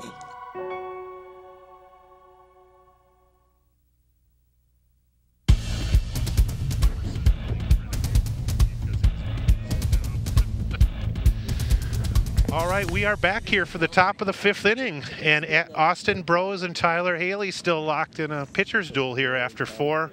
The Orioles with 2 runs on 5 hits, and Cooper 2 runs on 2 hits. And I'm joined, John Fromm, along with my sidekick for the day, Adam Barta, who we were able to ink with Park 16 for this exclusive 1-day contract to get him to sit in the sit him in the hot seat there. You see his name. Took us a while to get this done. It did, and I'm so glad you could come up. Well, I knew you wanted to see a lot of your kids, and there's really no better North Suburban game to see a lot of your kids. No, there's not. So the 2, 3, 4 hitters with Erickson, Norca, and Anderson to lead it off here. And Erickson off the end of the bat, hit by Bro, is going to be a tough play for Jaramillo. He shovel passes that almost. Was that kind of a shovel scoop? I couldn't quite see how he shot it over there. Yep. But shoveled it, took a bare hand to it. Okay, so Jaramillo runs in hard. Brosey tried to beat that over to first, and then he did have the wherewithal to stop. Curtis Greenbush didn't go hard for that ball, but I'm thinking that maybe there was hopefully some communication there. So here comes Norca, who hasn't seen it really a pitch today. He's walked twice, once intentionally. Another breaking ball down and away. He's seen a lot of pitches. They've been close to his barrel, though. Yeah. Well, I heard he hit a really long one out yesterday at Irondale on a curveball to start the game off. But there's a breaking ball that was a little hanger. But Juan mentioned the senior heading to Angelo State, a Division II school, big part of Adams' program this last year. That one, he had, it was like deer in the headlights on that breaking ball. I've noticed he's got much. I didn't see him in the past with much of a leg lift, but now he's pulling the Mel Ott out. I don't know if that's... He came up to the academy the other day, and he had sort of implemented that into his swing, and That's not. You know, sometimes when you put more things into your hitting mechanics, it can. Yeah, because he sort of serve for some more mistakes, but he wants to stick with it before he sort of torqued around his front foot. Yeah, he was. That one's hit to Fromm. 3 hopper to short. Fromm plant, low throw, 1 hopper, not going to beat. I don't think he would have got him anyway. I think Fromm would have really had to charge that anyway. So got to get an infield single to Norka, and with 1 out, Fromm's throw a little bit low.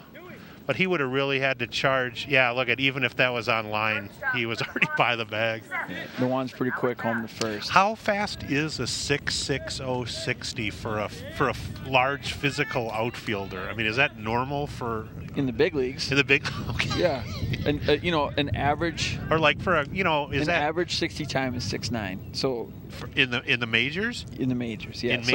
We're not talking in college here. We're in majors. Okay. Just an average 6.9 time. So Matt Fiedler would be a 6.9.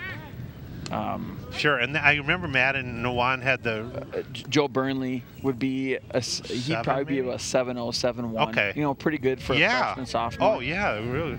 So that is, and that's obviously Brosey going to just keep throwing over there. You know, when you're talking about big league speed, you know, you look at big league center fielders, right? Guys like Granderson or those guys would. Yeah, Ben Revere, Bryce Harper, Denard Span. You know, those guys run probably. Oh, we got a balk called, so I'm not sure. Jim Nunn going to ask for an explanation here. I don't know if it would have made a lot of difference because with Norca's speed, unless the Orioles pitched out, I don't know what their odds would have been, but we'll see if we can. Yeah, I don't know if you can see because of the camera angle there, but Coach Nunn getting an explanation for the base umpire. And a balk, I don't know if he didn't step off clean or. No, you know what you have to do, which I've seen this called before, is you have to gain distance as a pitcher, which means your right foot can't. It can't jump switch. Your right foot has to gain distance towards first base. Okay. And so what the umpire is saying is ultimately he's deceiving the runner because he's not gaining distance. Well, and it's a play you don't see called that often. Jaramillo having to be tight on Norca here. Also, the one thing that speed does for you, Adam, I know you know this, and me from being around baseball, a kid like Brose is probably going to throw more fastballs in this sequence, even with Norca on second, than he might normally do, because any kind of a breaking ball, if Norca reads it, you know, he's going to get an extra quarter second, half second to steal third. You know? It's sort of a catch-22 because you don't want to give the hitter any good pitches to drive him in, but at the same time, you know, if you got a guy who's sort of slow to home plate and throws breaking balls. Oh, and there Austin spots it nicely on Seth Anderson. Anderson 0 for 2 officially. The fly to right that was flagged by Burnley, and then the 1-4-3 put out that Jaramillo made. Norca leading off second, being held. And here goes Norca from third. Breaking ball. Thomas comes up throwing. Didn't feel like he had the angle there as he tried to throw behind the runner, Anderson, and Norca does steal third. So runner on third with 2 outs is Norca's speed and picking a breaking ball to throw on. That is one tough thing for a catcher too, to throw. Stealing third a lot of times can be easier than you think. That one is going to be hit in with the drawn in infield, and Anderson going to plate Norca with the go-ahead run for Cooper, and speed kills again for the Orioles that time as the stolen base made the Orioles play the infield in, and Lucas Savage was in closer than he would have been. I'm not sure if he would have been able to flag that anyway. So nice piece of hitting for Seth Anderson as he drives in the third run of the game. And that'll bring up Haley, the pitcher again, who's officially 0 for 1. He grounded to Fromm last time and walked in the second inning. That one hit deep to left field. I think it's in on the hands, though, so it should be a can of corn for Stennis. Backed up by Hoyt out there, and Parker and Cole communicating well. Hoyt almost called him off out there, Frommer. Yeah, I don't know. You're standing by Parker. Or he might have tackled him. You're standing by Parker's father, so I'm sure they'll revisit that later in the... So he's going to give him a big bear hug there for a second. Yeah. So here's Lutmer again. Flew to Greenbush in the second inning and walked and came around to score in the fourth. On a pass ball. Yes, on a pass ball. So on a play that on the very next pitch, the Orioles recorded a strike 3 for the inning. So it ended up costing them severely, that pass ball. There's a swing and a miss as well. Well, the one good thing, Brosey's had a few more walks than he normally has in this game. But he's been right there throwing strikes, and I don't think Haley's walked anyone for Cooper. Oh, I'm sorry, he walked one last inning. My apologies to the people listening, but you get what you pay for, and you're not paying for this. You get one freebie. I get one mistake. Any more mistakes, and I'm taking over this broadcast. Oh, Fromm with a nice drop tag that was thrown to the third base side by Thomas, and Fromm was able to extend the glove, but by the time he pulled it over, that was a tough play. Tough play, nice slide by Anderson.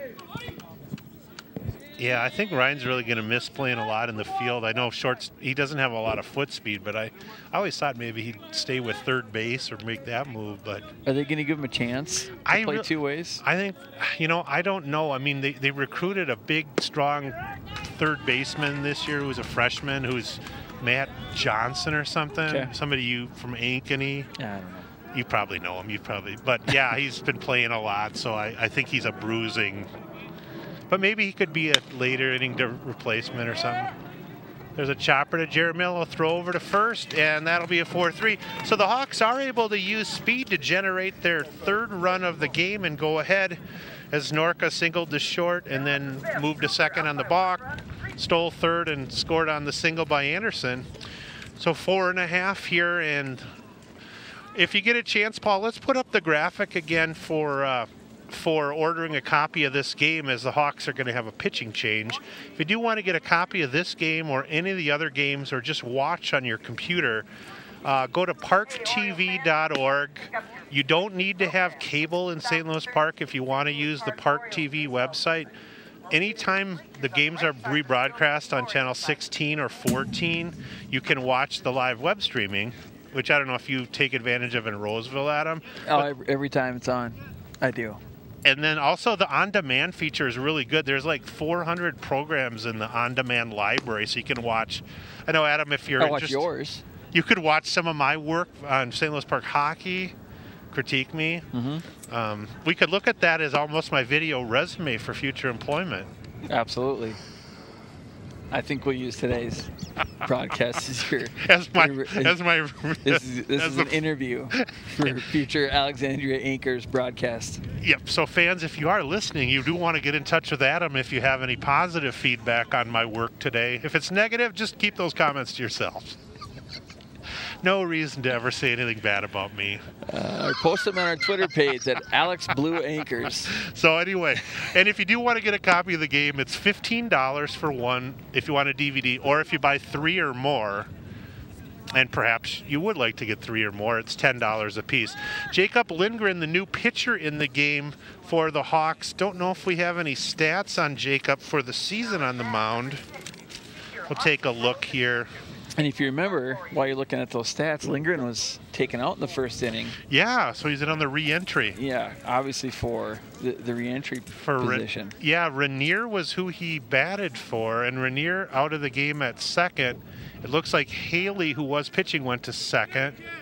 And I'm not sure if there was any other changes. So the tallest drink of water perhaps in the state as a pitcher, I think he's up to 6'6". Jacob Lindgren, only 1 inning on the season.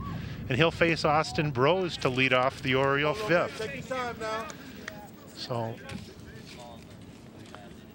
umpire saying something to catcher Dylan Erickson. You know, I've been pitching for quite a while. I have had John, who's umpiring behind the plate. Have you? Several times, yeah. Have you? Okay. Yep. Well, we kind of get a rotation here. I'm not sure how... that one's just a can of corn to center, and Philip Howard squeezes that with 2 hands. I just love to see that. That's it, instinctual for him. He never hesitates to use that. You know, I know it's a little thing, but to me, any good baseball players taught that pretty much, you know, the day that you're born. Yeah. Catch with 2 hands. You know? That'll bring up Cole Hoyt, officially 2 for 2 on the day. He's got the infield single, and then he had a nice double that he hit deeply down the left field line. He was stranded at second, though. Just Jacob, kind of not a tremendous amount of speed, but if he can go over the top, talk about creating a Randy Johnson, or not Randy Johnson, but like a Nolan Ryan type angle, or... Yeah, he's got a lot of moving parts. Well, we've got some movement on that as well too, and I suppose when you're that kind of size, I mean, as a pitching coach or an expert like you are, if he gets really good stride length as well, and he can keep those hips closed as long as possible, I bet he could really be something thrown over the top. You know, if he gets on top of the baseball and gets some good down angle.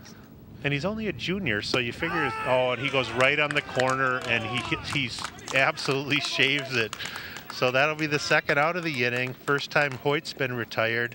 And that'll bring up Parker Stennis, leading the Orioles with 6 doubles and 2 triples on the year. Special delivery, as we like to call him, is really excited to be part of the lunch brigade next year. The Golden Bears. Golden Bears. Boy, they did good in the Northern Sun this year, too. Didn't they make the playoffs? Which is, I think they did. And I think Augustana might have played them, and Mankato and St. Cloud, I think, won it again. But Concordia, they've always had a couple guys who could really, really hit. Yeah. And they've had 1 or 2 guys at the top of the rotation, typically a pretty good closer. As most teams who don't make a regional or don't make a World Series, they're, most of those teams are 1 or 2 deep pitchers away. Right. In NSIC or any conference for that matter, you have 2 or 3 guys who are 88 to 92 who are shutdown guys. But to win a conference tournament, to win a regional, to win a World Series, you got to be 5 or 6 deep. You got to have a good pen. I think that's one of the, as Parker works ahead in the count here, I believe it's 3-1 now. I think that's one of the challenges a school like St. Louis Park has as a smaller school in this shortened brigade here. My mistake on the count. Now it's officially 3-1. Normally, if you'd be playing 3 games a week or something like it normally, Ryan would pitch, and maybe Austin and perhaps Cole or Joe would have been back. Survive on 3 guys. But it's so difficult playing 6 games in 6 days, and you're pitching guys that might normally be on the JV roster. That one hit routine to left field. Looks like Rooney's got some room down the line there, and he 2-hands that as well. So a 1-2-3 fifth for Jacob Lindgren out of the pen here. And after 5 complete, we're going to step away again for a minute and stick with us as the Hawks 3, the Orioles 2 here on Park 16.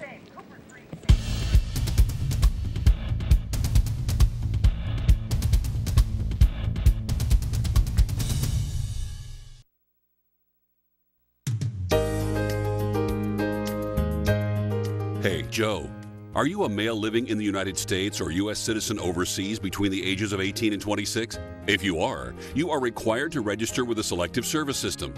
Yes, you. Guys living in the United States and U.S. citizens abroad are required to register within 30 days before or 30 days after their 18th birthday. It's the law, and there are severe penalties if you don't register. However, registering with Selective Service ensures that you will remain eligible for student loans, government jobs, job training, and in many states, even your driver's license. More important than anything else, registering with Selective Service is a crucial part of becoming an adult and acknowledging your duties as an American citizen. It's simple and easy. You can register online at sss.gov or your local post office.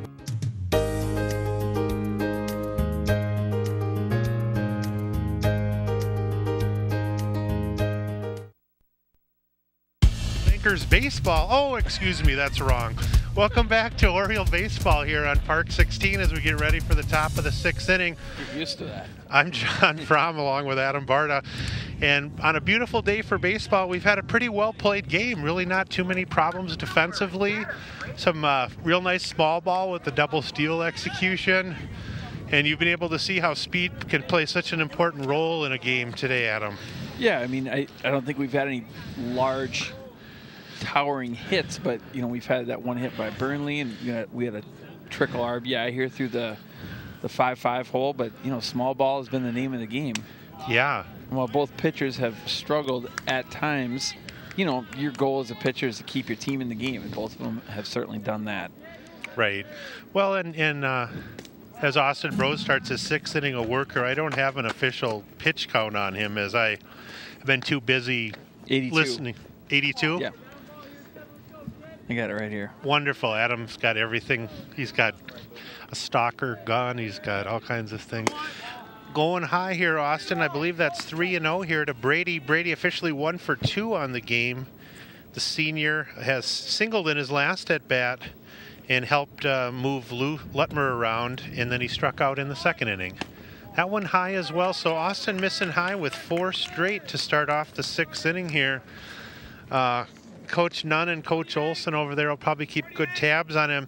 On the re-enter rule, here's Jacob Lindgren, who started the game and went on swinging in the second inning and is now pitching. So this is with the re-enter rule in high school baseball, you can mix and match guys. That's right on the knees, and probably a good place to be, either really low or really high if you're facing Jacob with that kind of size. And be interesting if they're going to play for 1 here. Oh, nice little drop down on the bunt. Might want to let it roll, and it's going to stay fair. And Lindgren just places it about 25 feet right down the line on the chalk. And Mitch Thomas made a read initially that he thought that was going to roll foul, and it would have been a tough throw because of the angle that Lindgren was running down the first baseline too. So you have 1 or 2 options as a catcher there. You either let it go foul, or you get as quick as possible. What you could do, because Lindgren is on the inner half, is pick it up and just throw it right in his back. You'd be out. Right. But people, a lot of times kids don't know that either. Right. That's not something you really practice much. But yeah, explain that, Adam, why he'd be out too, because I think a lot of people don't know that rule. You have your baseline that the runner is entitled to, and you have the baseline which the fielder is entitled to. Exactly. Yeah, and if he was running on the inside part of the baseline in fair territory. So what you're taught as a fielder is if you can't throw him out, you just pick up the ball and throw it right at his back. And even if you don't hit him, the umpire here at home plate still has the ability to call him automatically out because he didn't allow the play. Howard square around on the sacrifice. Right, perfect bunt down the third baseline and another bunt single. Absolutely perfectly placed. The Orioles did not have the wheel play on there. I thought they did momentarily as Lucas Savage kind of partially charged, but Fromm went back to second, so that was probably the pitcher's responsibility, but it was bunted so perfectly right on the line. And talk about 2 well-placed fundamental bunts in terms of location. Couldn't get any better than that.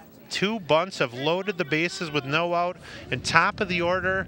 And here's number 8, Greg Nightingale, who came in for Rooney earlier and struck out in the 4th. Bros high with fastball. Boy, he really let that one fly. Yeah, as a pitcher right now, what you want, what you're thinking is overpower. That's what you're thinking, and what you should really think is, locate, let's target up here, let's spot up. Instead of throwing 1 mile an hour harder, let's try to throw 1 mile an hour softer and put it in a good spot.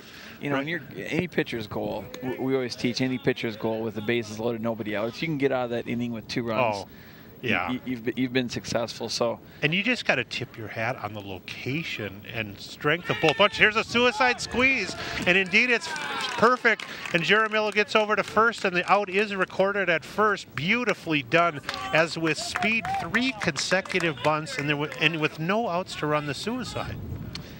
You don't see that every You day. never see that. You know what I mean? Normally a safe squeeze, meaning fans that, but look at him with speed. Lutmer Brady was just hauling down the line, and all he needed to do was just make any kind of contact, and luckily Brosey was quick enough off the dish. Yeah, and he second baseman made a very good play there. And you just got to tip your hat. I mean, from a fundamental point of view, you got to tip your hat that all 3 kids in a row could put the bunt down. And that fly ball may be deep enough to tag Lindgren in right. Oh, the 2 fielders collide. The catch is made by Burnley. The gentleman has to hold there as Burnley and Hoyt run into each other hard. That ball probably should have been caught by the second baseman, Jaramillo, because it was only 5 feet out in the outfield. I think the only reason he didn't is if the middle infielders are playing in right there. That's true. He had a bad one. Burnley, not what the Orioles need to see. Burnley really hobbling around. We go to the replay here, Paul. I appreciate it. That ball popped up by Erickson. Yep, you can see and the wind blowing it in. And it was really Burnley's ball all the way, but I don't know if they hurt each other or what, but Cole never let up either. They were just hauling, and maybe with the wind blowing out there hard, maybe they But boy, that so was hard scary. Yeah, it's hard to make that read, and you're just taught as an outfielder just to go get it. Just go get the baseball. And that was really a relatively long run, because you're talking 5-6 feet into the outfield, and they were probably playing, I don't know, 70, 80, 90 feet into the outfield. Joe does look to be walking okay, and let's hope that's just a minor bruise. But that fly to right field is, the amazing thing was, too, is they both go down, and the gentleman who was on third base is the courtesy runner, Tyler Williams, who ran earlier in the game. It looked like Rivers had him tag and then made a late read to hold him for a second. When they tumbled, he was going to send him. But 4-2 here. That's the first out of the inning. And some people might ask, too, John, well, why isn't that an infield fly? I mean, it's technically it's a fly ball in the infield, bases loaded, nobody or one out, right? But anytime the play is not routine, if a play is not routine, then you can't call that play. So it was actually a pretty good call by the umpires too, because the second baseman could have caught that ball, but obviously it wasn't a routine play. Right, and as there's two down now. I've seen that play called before. I've seen an infield fly called on that too. Well, and especially what you just talked about, where if the Orioles were back in their regular position, Jeremiah, that might have been a routine catch in the sense for Jeremiah if he's way deep on the grass, but he's way up front. So one down and not what the Orioles wanted. Well, they're probably going to have to throw a fastball to Norca here. Bases. Second and what am I saying? Second and third, they might just pitch around him with one out. We'll see what they do. Any time to walk a guy. Oh man, that was a hanging curveball too. He got away when it was. If there's any time to walk a guy, it would be here. This would be it, right? Yeah, I don't know what the thinking is here, but yeah, here's Norca, who got the infield single last time, came around to score. A little bit low on that one, 1-1. So maybe they're giving him, maybe they're trying to play on Nawan's aggressiveness, but that's one area he's really improved in the last 2 years, is being more disciplined, not to just be so aggressive. Like, there was a breaking ball there, but maybe that was a little in tight for him, and it's 1-2 is the count now. So we'll see what Brosey does here. He's up 1-2 to Norca. Ooh, and just about has his head taken off, and that's going to plate 2 runs for the Hawks. So it was kind of a surprise they chose to face him, and indeed he delivered the line shot 2-run single. He got away with two curveballs. He got away with 2. He's not going to get away with 3. He shouldn't have got away with the first one. So I know. So, and maybe the thought was too, maybe Jim telling Austin if he can get ahead of him with off speed, if we get 2 on him. This guy likes to swing the bat with, get him a chase with breaking balls in the dirt, which is Norca is prone to do at times. Right. Sometimes Norca can get himself out. That's if there's a knock on Nawan's game, that's probably it. So, not necessarily a bad move to go after Nawan there, but again, like we talked about at the beginning of the broadcast, you sort of pick out that one guy out of each lineup every game where you're going to say, okay, we're not going to let this guy hurt us. Right. And even though Seth had a nice line single last time to knock in a run, maybe that one's in the dirt all the way to the backstop. No, Orca was stealing on the pitch, so he's down to second anyway, and I believe would have made it cleanly even with the wild pitch. So just 1 out, and the score is now 6-2 in favor of Cooper, with the 7th run at second base. And just to go over this inning so far, a nice walk to start things for the Hawks, as Brady coaxed a 4-pitch walk, and then 3 consecutive bunts. A bunt single down the first base line, right on the chalk by Lindgren. Philip Howard bunted right down the third base line, and then a suicide squeeze bunt by Craig Nightingale with nobody out. Plated the first run of the inning, and then Bros back to Fromm. Fromm able to stop that. Don't know if Fromm and Norca are talking to each other at all. It's a nice paper. If I didn't mention it in the broadcast, but there was a nice story in the Minneapolis Tribune West section today about their friendship through the years. And great story. Yeah, we talked about it. You did. Yeah, that's right. Great story about how they grew up playing with each other, and how this game was actually going to be a little tough on them, right? I mean, well, and Ryan thought last week that this was his day to pitch with 4 days rest, so he thought all along he was going. There goes Norca stealing again. That one peeled foul. Boy. Norca going for, I think, his 4th or 5th stolen base of the day. I think he's stolen 3 bases, John? Yeah, he's already got 3, and then technically he would have had a 4th because they balked. They but balked, right. Yeah. And he wasn't able to steal in the first inning because the very first pitch of the at-bat to Anderson was flown to right field. So maybe Mr. Palm talked to Anderson about taking a pitch next at-bat. There goes Fromm trying to go behind him. He brings Norca back. Ooh, Brosey almost shaves the corner, just a little wide, but good pitch. Brose has gone all along here for the Orioles, and you know, you just got to tip your hat to the 3 bunts this inning because all 3 of them were quality bunts that. And then obviously the nice hard 2-run single by Norca. Trying to keep Norca close, and Norca just trying to take Brose off of his game. And indeed, I think nice job by Brose. I thought Norca was really trying to mess with his psyche there, dancing around out there. And they're putting all they're having Fromm cover with a right-handed batter, which normally you wouldn't, but they must think Seth's going to hit behind the ball. I guess. Typically you don't. Yeah. Brose needs to make sure he lets Ryan get back. Oh, and they got him in the rundown. Then Noah, here's a little fake. Oh, but Norca reads it now. Lucas Savage better to. Did he touch him? Oh, he did. Lucas Savage got him. After all that. Nawan, I never thought I'd say it. Nawan was too aggressive. No, I'm just kidding. Nawan a little too aggressive. Nice pick off by Brose. Fromm threw it just a tad too early, and Norca read it. And then Lucas Savage, as you're supposed to do, he's showing that ball 5 times. And then he didn't want to throw it as 3 Orioles were grouped together there. Didn't look like any of them was in the backup position either. So then again, with no practices, maybe that's an issue. That's a practice. They're practicing now. I think Coach Nunn will enjoy having video of this game that they can review some of those things. But for the Hawks, 3 big runs that inning on 2 bunt singles and a single by Norca plated 2. And as we head to the bottom of the 6th inning, it's 6-2 for the Orioles. Paul, would you put up the graphic again for the scoreboard? Just a reminder that next Wednesday, May 22nd, is Derek Keller Day here at the field. The new scoreboard that you see pictured is going to be installed for the Wednesday, May 22nd game against Edison. That will be installed, but we have this graphic up to remind you that the St. Louis Park Dugout Club is a group of parents and volunteers who've tried to raise money to support the high school program. Sadly, the city has asked us to come up with another $10,000 to raise towards our part of that scoreboard. We did not get a grant that we had hoped to cover it, which was turned down. So if you're interested in helping at all, please call that number. It's a tax-deductible donation. Any amount will help, and that'll do it. And let's head to the bottom of the 6th here. 4, 5, 6 for the Orioles as Fromm, Lucas Savage, and Greenbush will try to get some runners off against Lindgren here. Oh, there's a little, boy, he really does have that downward plane, and Ryan taking strike 1 here. Do you think none will have the Orioles taking a strike down 4 runs with two innings to go? It's tough to have the middle of your order taking pitches, you know, when they can.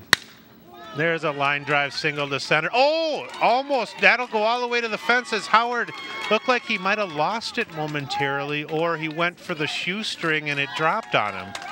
I don't know if we can see that again, but anyway, that starts good for the Orioles as Philip Howard went for another great catch. Fromm had hit it out to him hard last time, and Philip. What happened? I don't. Yeah, maybe hit an error maybe. Should I give Ryan a hit? I gave him a hit last time. Well, that was more of a hit than. Okay, last time was more. Both of them were clean hits. So only a single, and sorry, Philip, Adam's going to give you an E8. So runner on second, Lucas Savage, who officially 0 for 2 on the day. He struck out swinging and popped to third. Jake did hit his first home run of the season, about a 360-footer out at Irondale the other day into the wind. He really unloaded on it. I was there, and but he's underneath that, and he half swung that, and Norca got room down the foul line, I think. No, Nawan not able to climb the 7-foot fence here. But yeah, Jake really leaned into it. I know the Orioles are hoping that he gets everything up the way he was last year because they really need his bat, and he can be a big run producer for them. He's only a junior, 6'1", 205 pounds. Leading scorer for the Oriole hockey team this year. Was he really? Yeah, he was. He's really got him and Greenbush are first and second best players on the team, probably. I knew he was a good hockey player. I didn't know he was. I didn't know he was that good. Yeah, he really. Him and Curtis too. Curtis probably maybe a little better overall game, but hanging breaking ball there from Lindgren. Going for the down. Sometimes pitchers saying so much, it's just. He really wanted to just send that into the school over to right 27th in Dakota. Block away. There's a line drive single to left that Fromm's going to hold up at third with nobody out. Lucas Savage does that. And the throw gets away, and Lucas Savage able to break for second as the throw in from Nightingale misses both Lutmer as well as the shortstop. Lutmer and the third baseman Seth Anderson, and that's really one of the first mental errors we've seen of the game, or physical errors, as neither of the guys, the left fielder misses the cutoff man, and then the third baseman not able to just field that. Yeah. And Lucas Savage, instead of first and third, you get second and third with no out. And I'll bring up Greenbush, who had the long single and the walk. He's officially 1 for 1 on the day. Well, pretty important to keep that guy at first to keep the double play in order. Now you have. Right. We just saw that the other day in one of our games at Irondale. The same kind of situation, single to center with a runner on first. Our center fielder came up throwing to third and airmailed it, and then the throw went over the third baseman, so the guy not only went to second on the throw, but then, instead of just throwing an easy one into second and keeping him in check. And you got a guy on deck, Joe Burnley, who's been your, had a 2-out RBI, two RBI double. And Greenbush leading the team in hitting for the junior, who is a left-handed pitcher who throws around 80 for the Orioles.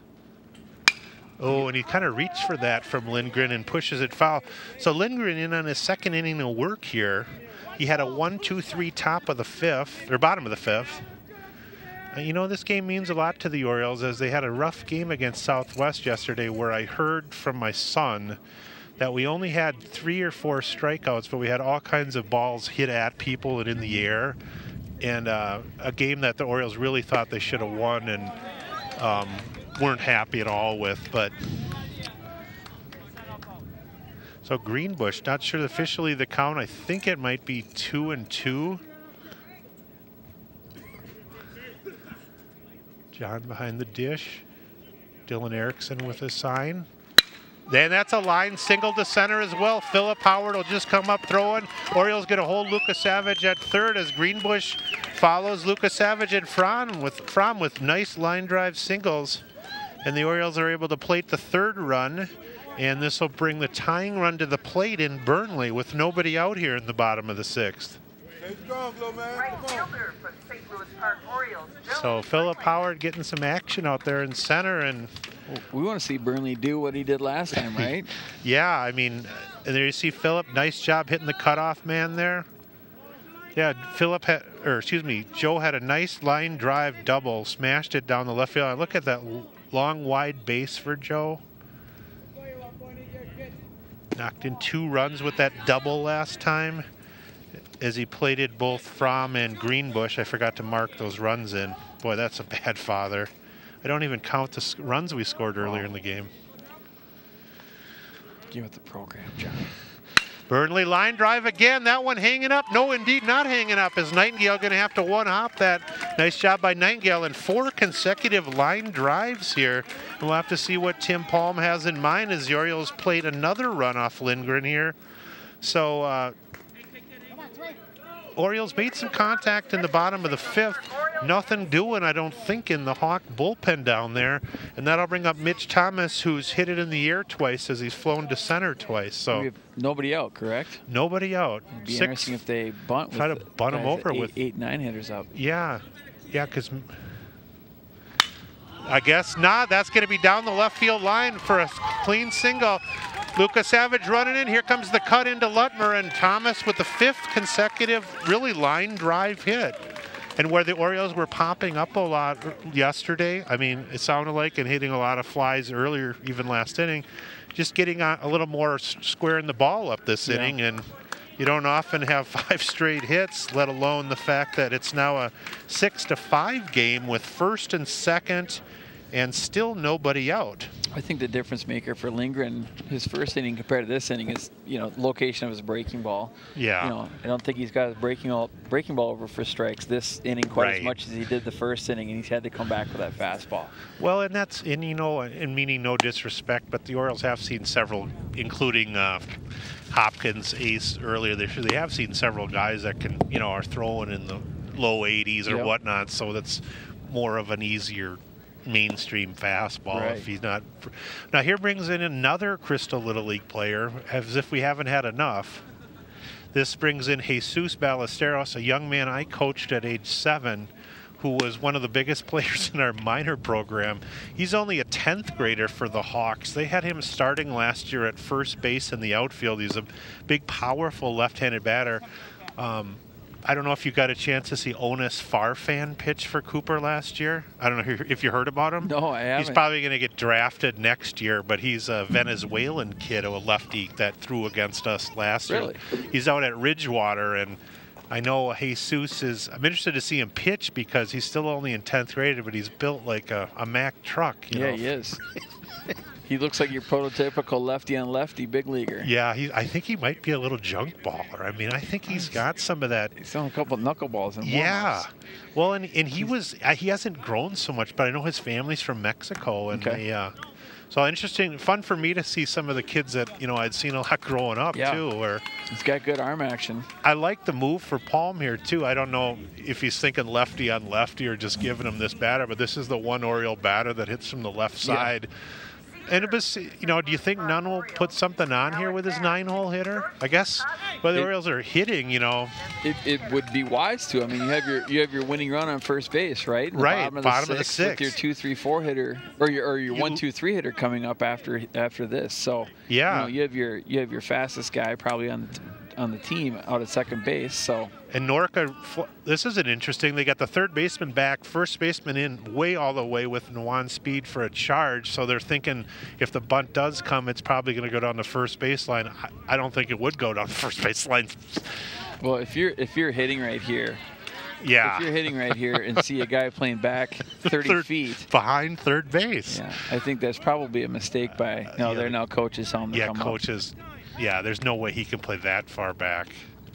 And now Nuwan coming in to talk to Dylan and Jesus. Nuwan and Dylan are the senior captains for the Hawks. Nuwan got a very dirty uniform from all that base stealing today, but yeah, I mean, that's just in my mind. I was a switcher. If I would see that, I wouldn't even think about swinging away. I'd say, man, I'm going to drop it down. New pitcher in the game, and especially when you haven't had the best at bats. Yeah. In your first couple ABs. Right. These are the things that kind of make baseball such a great sport, though. Is you don't know, and now it's 2-0 as he's missed he's only a 10th grader throwing, so missing down and away twice. I hope Nuwan doesn't get killed here. I don't know if Nuwan has dental insurance, but if not, hopefully there's time to get it. I don't know if you can see, Paul, if you can go to the third base camera, but Norca, the first baseman, keeps moving in with each pitch, and he's probably no more than 70 feet from home plate by the time the ball's thrown. He's back. You see him back there? Now he's charging. Oh, and he did offer. I think that would have been called a ball, but Jordan offered at that pitch down and away. That's a 3-1. That was a check swing 3-0. Check swing 3-0. There's no way they would have green lighted him, so I don't think Jimmy Nunn's going to be too thrilled, but we'll see what happens there. Interesting. So 3-1 is the count. Swinging at the fastball, missing, full count, nobody out. Left-handed batter, so I don't think in a million years you're going to do anything with the base runners here with nobody out. No. It wouldn't make much sense. Especially we'll see if a left-handed hitter. Yeah, exactly. Unless Burnley's got a good read on him. The middle infielders aren't holding him on. They aren't. Joe could be another 10, 15 feet off. He really could. But free ride, so it ends up working out anyway. So base on balls to Jordan will load it up. And that's something too, where as Joe gets some more experience as a 10th grader, he'll realize that he has a responsibility to read that on his own if those guys aren't. Do they let him read? There is some reading. Yeah, they do give us some flexibility on the reading. That's but nice. Yeah. Because base running ultimately is your own instincts. I mean, the third base coach And that's to the backstop on a pass ball. Burnley coming hard, throw wide. That's going to break, and the Orioles are sending another runner. And Thomas is held off, and he's going to be thrown out at third as Thomas rounded third and went on his own, and he went about 10-15 feet. The throw from the catcher Erickson missed Ballesteros' glove. And was that Norca who picked that up? I was so busy watching Thomas retreat. It was the second baseman Tyler Haley picked that up. Not sure. It looks like Jesus might have been spiked on the slide home. Burnley broke hard. I don't know if he got a true quick break on that, because that play ended up being closer than I thought it was going to. Yeah, I think if they would have made a good throw there, he would have been thrown out. But here's the replay here. Yeah, you don't. Okay, now here comes Joe, and I thought at first no problem there. The throw goes wide. Jesus goes down, and then the throw misses his glove, and you can see he's in some pain, the pitcher there. And then we don't have the rest of the play, but the ball goes to the second baseman. And unfortunately for the Orioles, with no out, Mitch really didn't need to probably be that aggressive, but he took off immediately when the throw went by the pitcher's glove, and then he got tagged out at third getting back. So heads up play by Haley but the Orioles do get the tying run in on the pass ball. Well, it's Thomas, too bad he got thrown out at third too, because that's ultimately the winning run. Your go-ahead run. Yeah, exactly. So here's the deal: Fracasse's at second, or excuse me, Fracasse is. There's a courtesy runner in for him, isn't there? Number 12 for the Orioles, I believe. Boy, and I don't recall whose number that is. I guess my apologies. The Orioles have a courtesy runner in as the go-ahead run.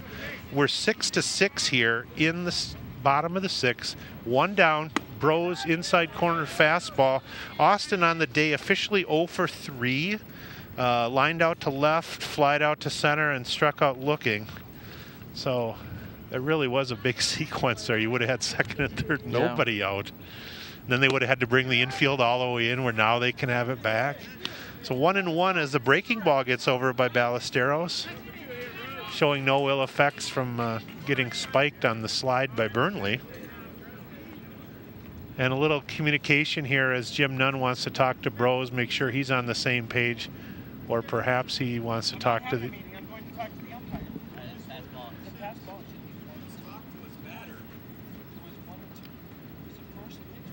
And I'm not sure what the question is here, as the runner Burnley came around to score, and then the out was a pass ball, and then the runner Burnley came in to score.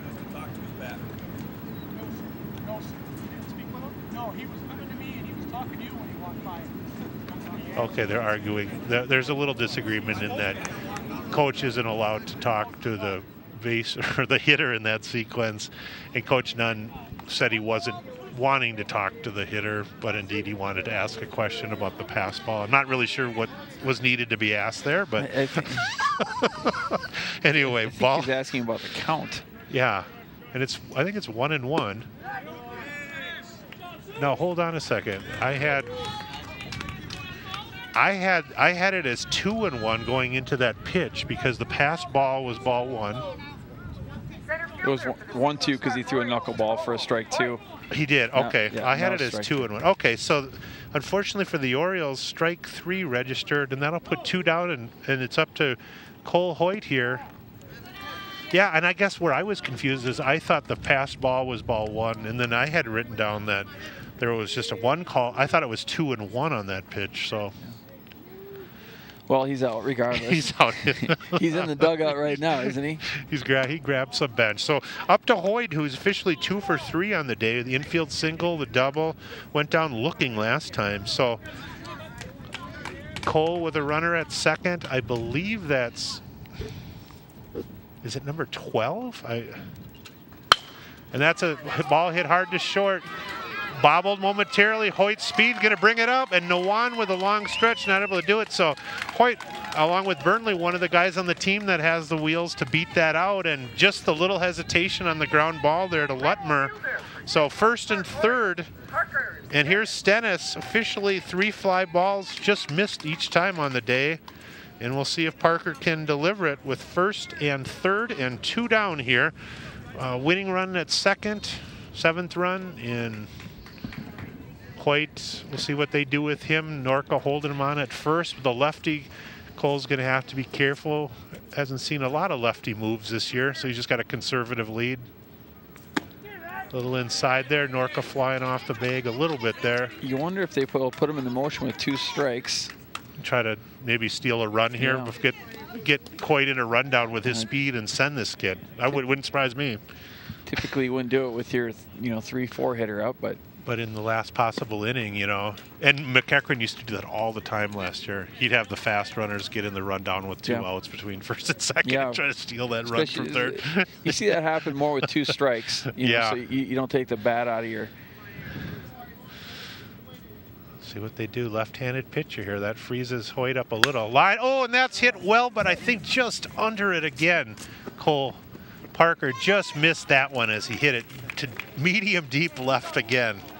So the Orioles, though, the good news for St. Louis Park fans is 5 consecutive hits to start the inning, plated 4 runs, as Fromm, Lucas Savage, Greenbush, Burnley, and Thomas all singled.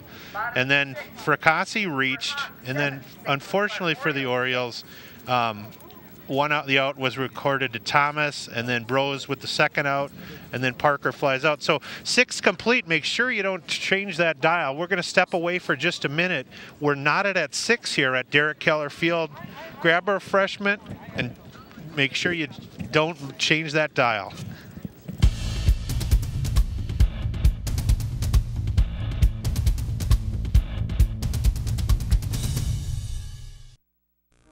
Everyone thinks my husband's a great guy, but I'm not happy with the way things are going. I'm starting to dread his weekend drinking.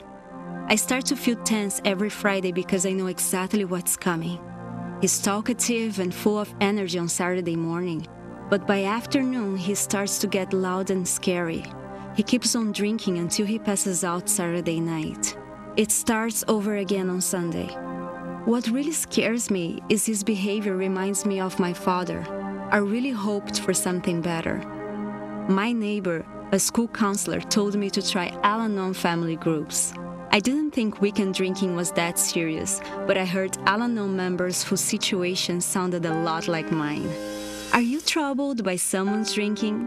You might be surprised at what you could learn in an Al-Anon family group from people just like you. Call 1-888-4-AL-ANON or visit alanonfamilygroups.org.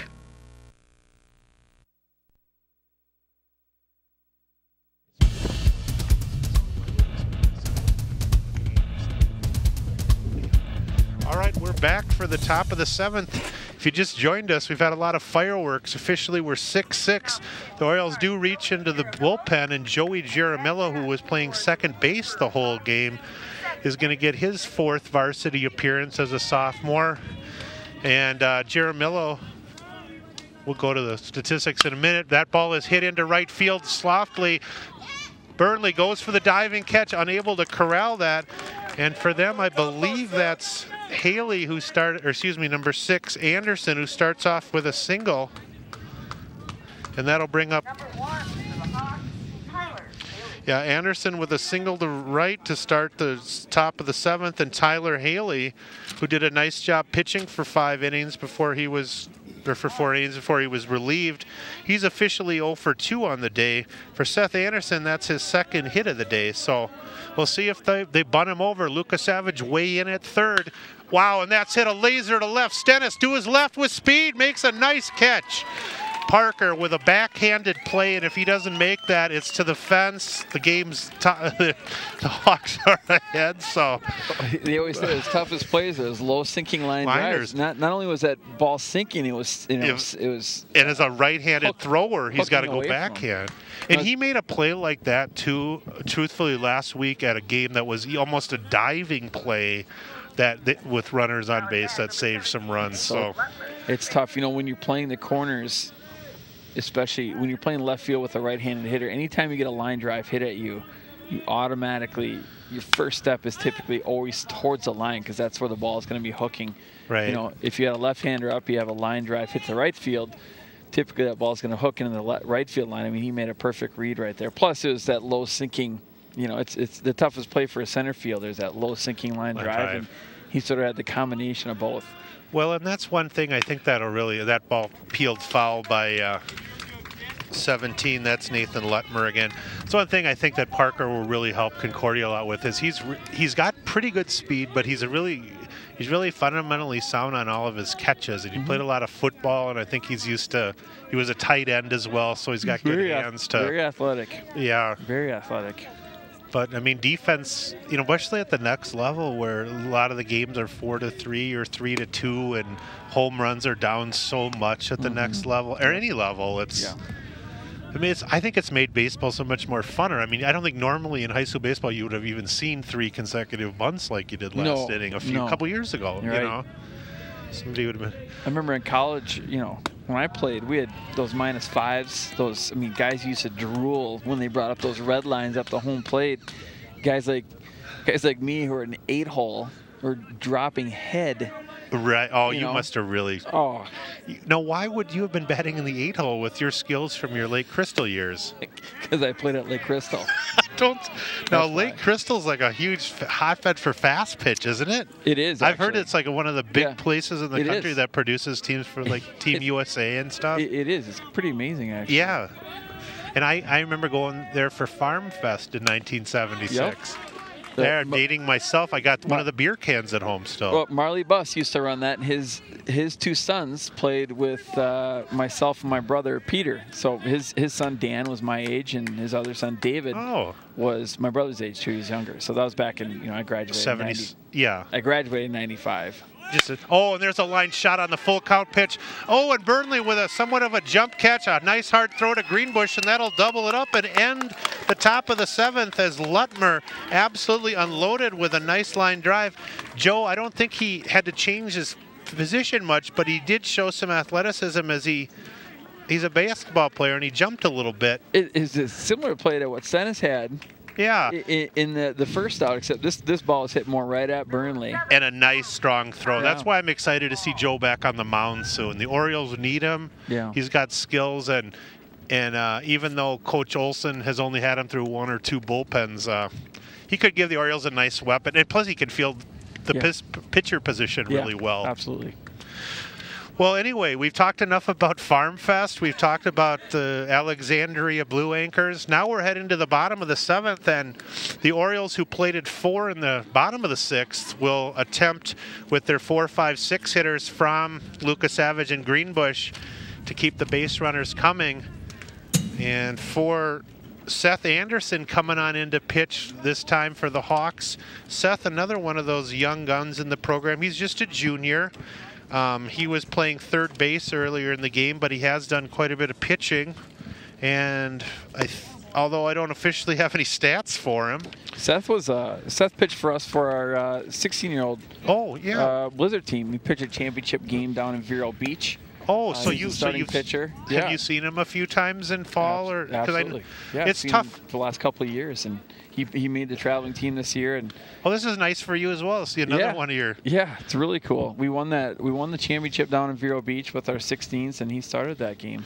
So you're going to have to make sure next year Cooper and St. Louis Park will probably be back to a normal conference schedule. They play each other twice, and we'll make sure you get a copy of that schedule so you can come on again. And yeah, that's sure is nice when you know so many of the kids, and nice for you to.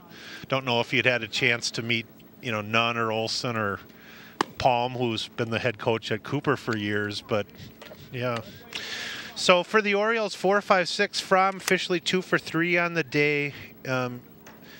Double, single. Lucas Savage got the single last time, came around to score, and Greenbush 2 for 2 on the day. So Dylan Erickson still behind the dish for the Hawks. Starting off the bottom of the 7th, senior Ryan Fromm. Erickson with the throwdown. Dylan done just a ton of catching through the Plymouth New Hope program through the years, and he's been over at our house a lot. Him and Ryan and Nawan and Spud played on the same hockey team a lot growing up. Of course they did.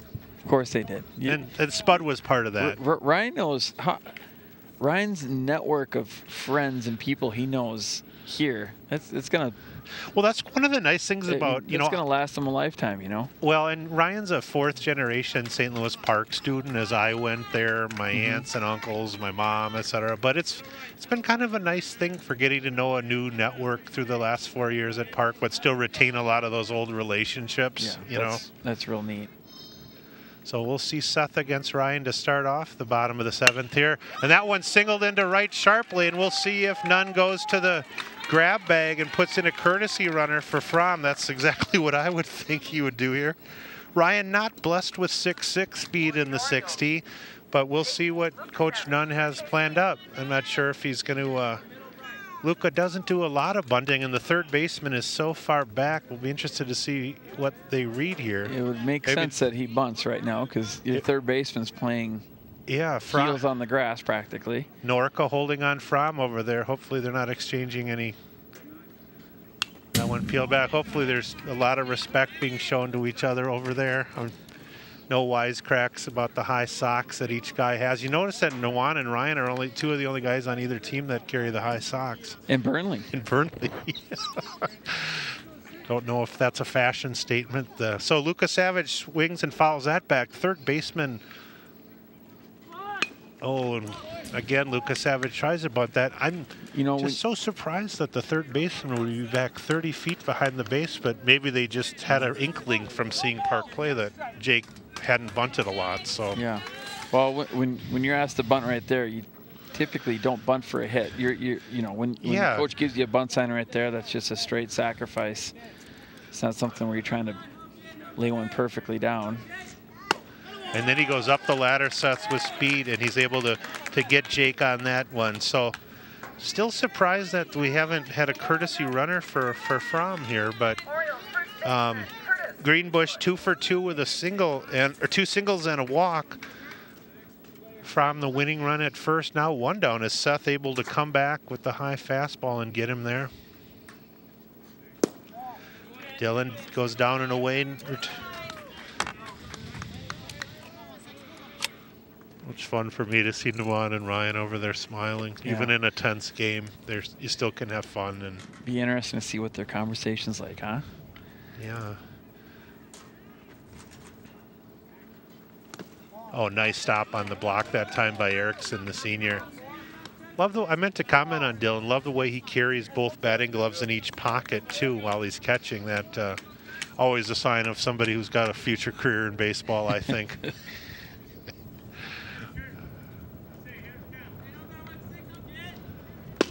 Oh, Seth, really nice job just hitting the outside corner there. Good take, I think, by Greenbush, too. That probably would have been a ball he would have chopped to short or hit on the ground. So not a lot of noise in the stands. That one chopped slow. That's going to be a tough play by the shortstop or the second baseman, and no play, and a bit of a big break for the Orioles as Greenbush. Sort of in no man's land right there, right? Yeah. Just a swinging bunt, chopped. Seth sort of comes over the first base side anyways. I know, and he hit that. In the hop is what, if that's a foot to the left more, Seth is going to stop that and maybe be able to cut Ryan down. So right. So first and second on the infield single there. And with 1 down, Joe Burnley to the plate. We're going to have a momentary break here as Coach Palm going to visit with his junior right-hander. Have a momentary discussion with the umpire there. So first and second, again, I'm wondering, what the thought process is about not a courtesy. And I don't mean any disrespect by that, but just, Ryan would be the first to admit that he's not the fastest runner. 2 feet a foot, yeah. Yeah, and especially when 1 run is all that matters. Mm-hmm. But maybe Jim's thinking perhaps this, perhaps he has confidence in Ryan's ability to be a base runner, though, to read plays and not, not get an out on the bases or make it too aggressive of a play either here, It's kind of the fine line between, just take a look at Tim Palm talking to his catcher, Dylan Erickson, and first baseman Nawan Norca about what they might want to do here with 1 out, and Thomas, the 8-hole hitter, up. Mitch has had a nice line single last time. He's 1 for 3. I got to believe everybody's going to be back, and there's no possibility even remotely of Joe bunting. But it'd be interesting to see. But then again, with the third baseman so far back, maybe Burnley will want to use his wheels. So I don't know.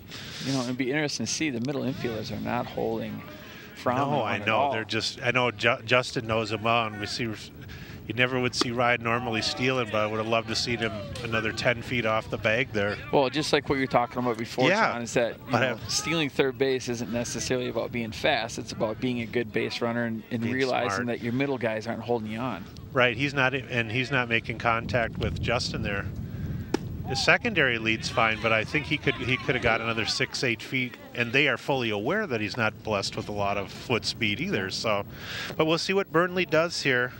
And surprisingly, outfielders are so far back, too. So, I mean, the center fielder's so deep that any kind of a single to left or left center, and Fromm almost broke there on that pitch. I thought he was going to go for a second. So yeah, I mean, maybe that was the element of surprise. I wonder if they realize that Ryan's a winning run, because you're right. You're right. Base hit, he's going to score standing up. Right. I mean, and granted, Joe can hit it along with it. Look at how deep the right fielder is for an opposite field hit even. You know, that's Nightingale pretty much at a good depth and left. That one's popped straight up and I think out of play, so count will ride along at 2-2 here to Burnley. Joe having a nice game.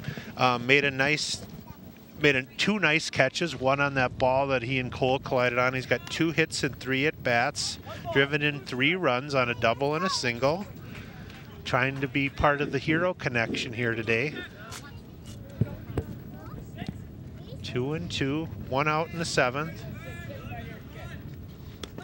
Oh, a nice block that time by Erickson, as that one was pigeonholed at 58 feet for the backstop, and he took a bruise. 1 out, 2-2 is your count.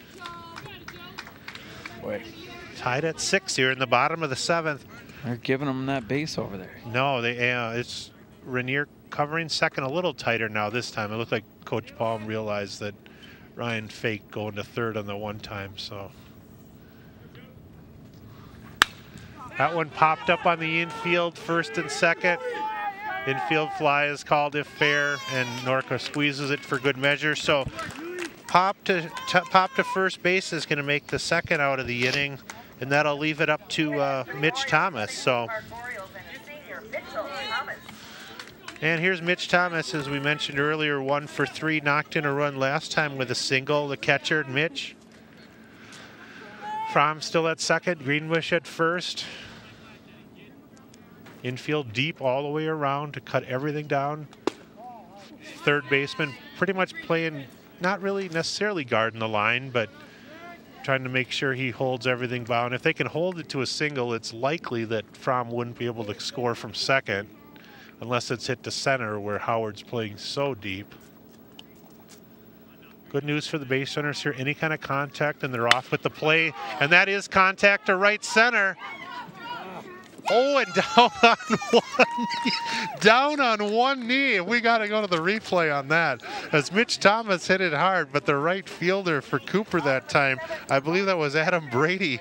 Gets a free baseball heading into extra innings. He almost was saying a prayer in right field as he went down. He was facing the east, which is, you know, irregardless of your religion, is a good sign. So, so that'll take us into extra innings and give Joey Jaramillo another chance. So, nice line drive that time, but unfortunately for the Orioles, the leadoff single by Fromm he's left at second. And not a surprise, and we're going to step away for just a minute here. Stick with us as we head to extra frames here at Derek Keller Field.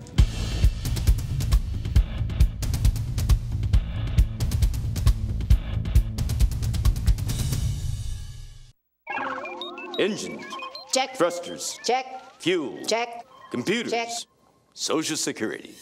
No check, go direct. That's right, Patty. A few weeks ago, I went online to godirect.org to sign up for direct deposit. It's easy to do, and I got my cash at warp speed. Wow, it's fast and easy. I'll sign up right now to make sure I'm prepared for our next mission.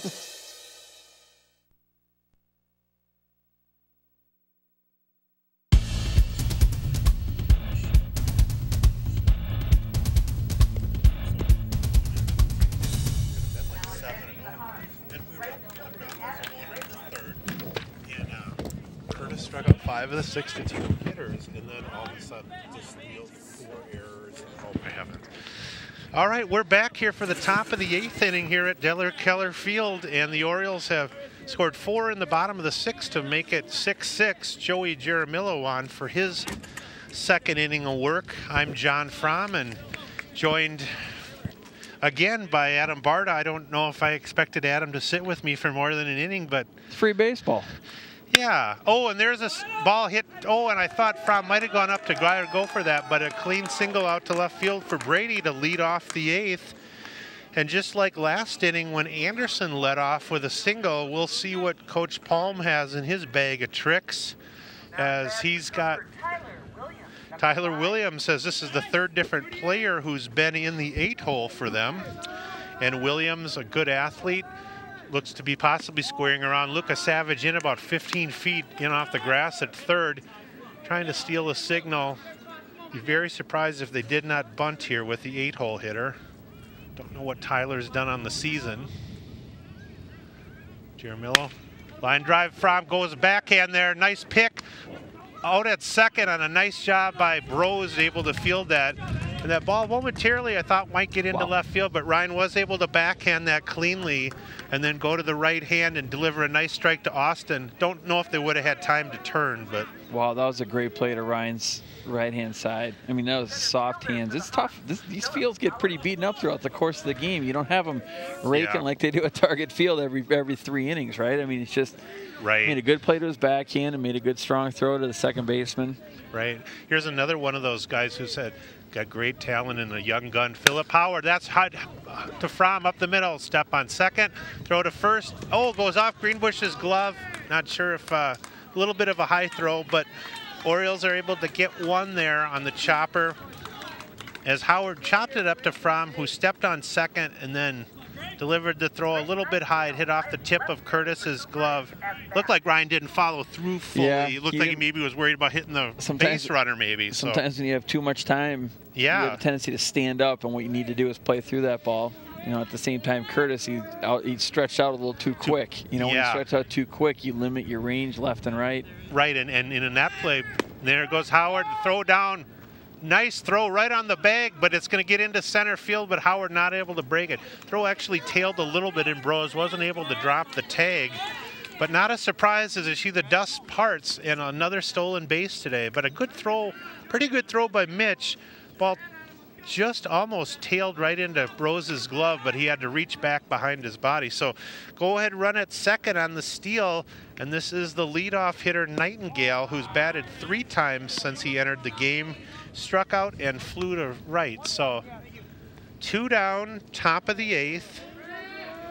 Nightingale against the sophomore Jaramillo. That one chopped back to Jaramillo, and the sophomore underhand scoop, and the Orioles are able to get out of that with no damage and take it to the bottom of the 8th. So Jaramillo, you know, a young guy, hasn't seen a lot of work, probably would have seen a lot of pitching on the B squad or JV, but he's another kid who just loves playing baseball. That's his only sport now. And earning the stripes here, that's for sure. He's made some real good pitches to get out of some jams. Yeah. So you see Tyler, and good for you. You get to see Tyler pitch for another inning too. And why don't you mention too, Adam, so one of the benefits of going to the bottom of the 8th here, I had forgot to ask you earlier about your Blizzard tryouts, but why don't you let everybody know your website and how they can if they want to find out more about your program. Yeah, if they want to find out more about our Blizzard program, it's blizzardelitebaseball.com. This past year, 44 guys have signed this past year, John, who played in that program. 44. Man. Cole Hoyt being the 44th. Yeah. Just signed with lacrosse about 2 weeks ago. Shout out to Kathy Brown, his mom, too, who's here today. So just so thrilled for them. And, our tryouts are at the end of June this year and midway through July. Our makeup tryouts will be July 8th. So we really run tryouts for about 3 weeks. And, typically we have about, last year we had just over 550 kids try out for all our age groups. And, we'll probably expect that same amount this year. So wow, 550. That's, Yep. And every year we start fresh. So we start with 0 kids on the team. And nobody's held over. That's one thing I think people have as a question. And because A, it wouldn't be fair, and B, if like last year, if a kid like, you know, if you would have held a spot and a kid like Nawan showed up, and even if he did good and you had to say, oh, I'm sorry, we already got a right fielder. Kids have to earn their spot. Kids like Logan Shore, first rounder, had to come to, you know, he'll be a first round draft, or he should be a first rounder. He's going to Florida. I mean, Logan has to come to tryouts too. You know, he's got to earn his spot on the team.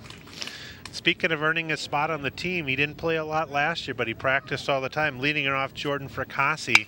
Oh, as he just you can see that one's popped foul. You can see, you know, he bagged the double the one game last week. I don't know if Mike Morris, who's standing by us, was here that game, but Jordan almost took it out of the yard the one game last week I was at, and he's got a lot of bulk to him, but yeah, we'll see how if he can turn around one of these Williams offerings to get things started in the bottom of the 8th. Williams eyeing in the sign. Senior catcher Erickson flashes it. That one looked like he dropped his hands a little bit there, a little too quick. He's trying to win the game right now. I want to be the hero. I know. He's not looking for that 8-hopper through the shortstop third base hole. He's not thinking about the drag bunt. Yeah, he's looking to put one on top of the school out there. Peter Hobart is the you know, 2 years ago, we saw Max Murphy hit the longest home run I'd ever seen hit here, including when I played. He hit one over that light stand in left field that landed about halfway into the softball field over there. Down and in, and I think we're going to ride at 2-2, is it now, with the foul balls?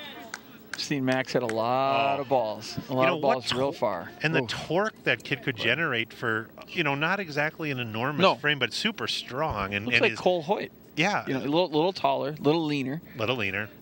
Quick, strong hips. Yep.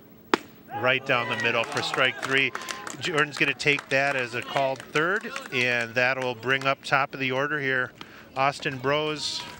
Brose, who did yeoman's work on the mound for the Orioles, pitching the first 6 innings of the game for St. Louis Park. Officially on the day, he's 0 for 4.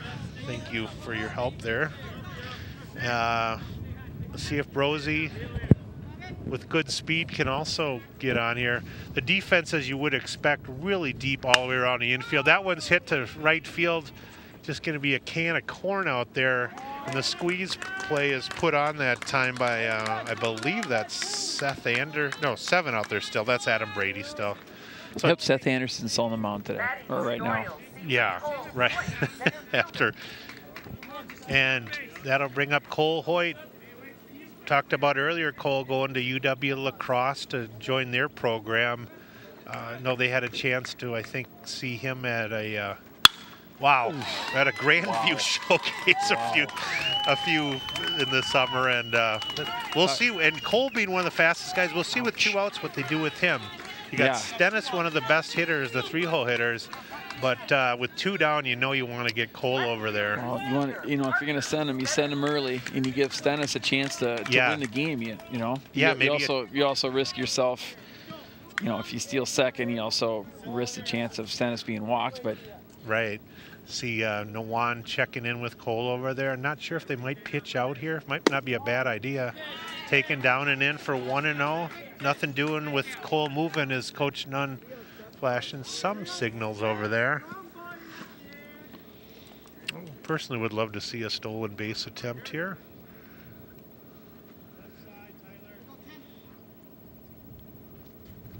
Two and 0, is that fastball high? So 2-0 here to Parker.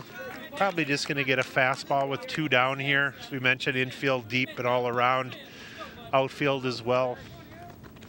If I were Anderson, I'd throw him a breaking ball right here. Yeah. I mean, Stennis has got a chance to put one in the gap, and when you have Cole, when you have a guy who can run, probably your best base runner on the team. Yeah. Parker puts one in the gap. He's scoring. I mean, he's scoring. Right. Well, and you know, even though Parker officially doesn't have a hit, unquote, he's missed on a couple of times just sending one into into the parking lot, and he's got such strength.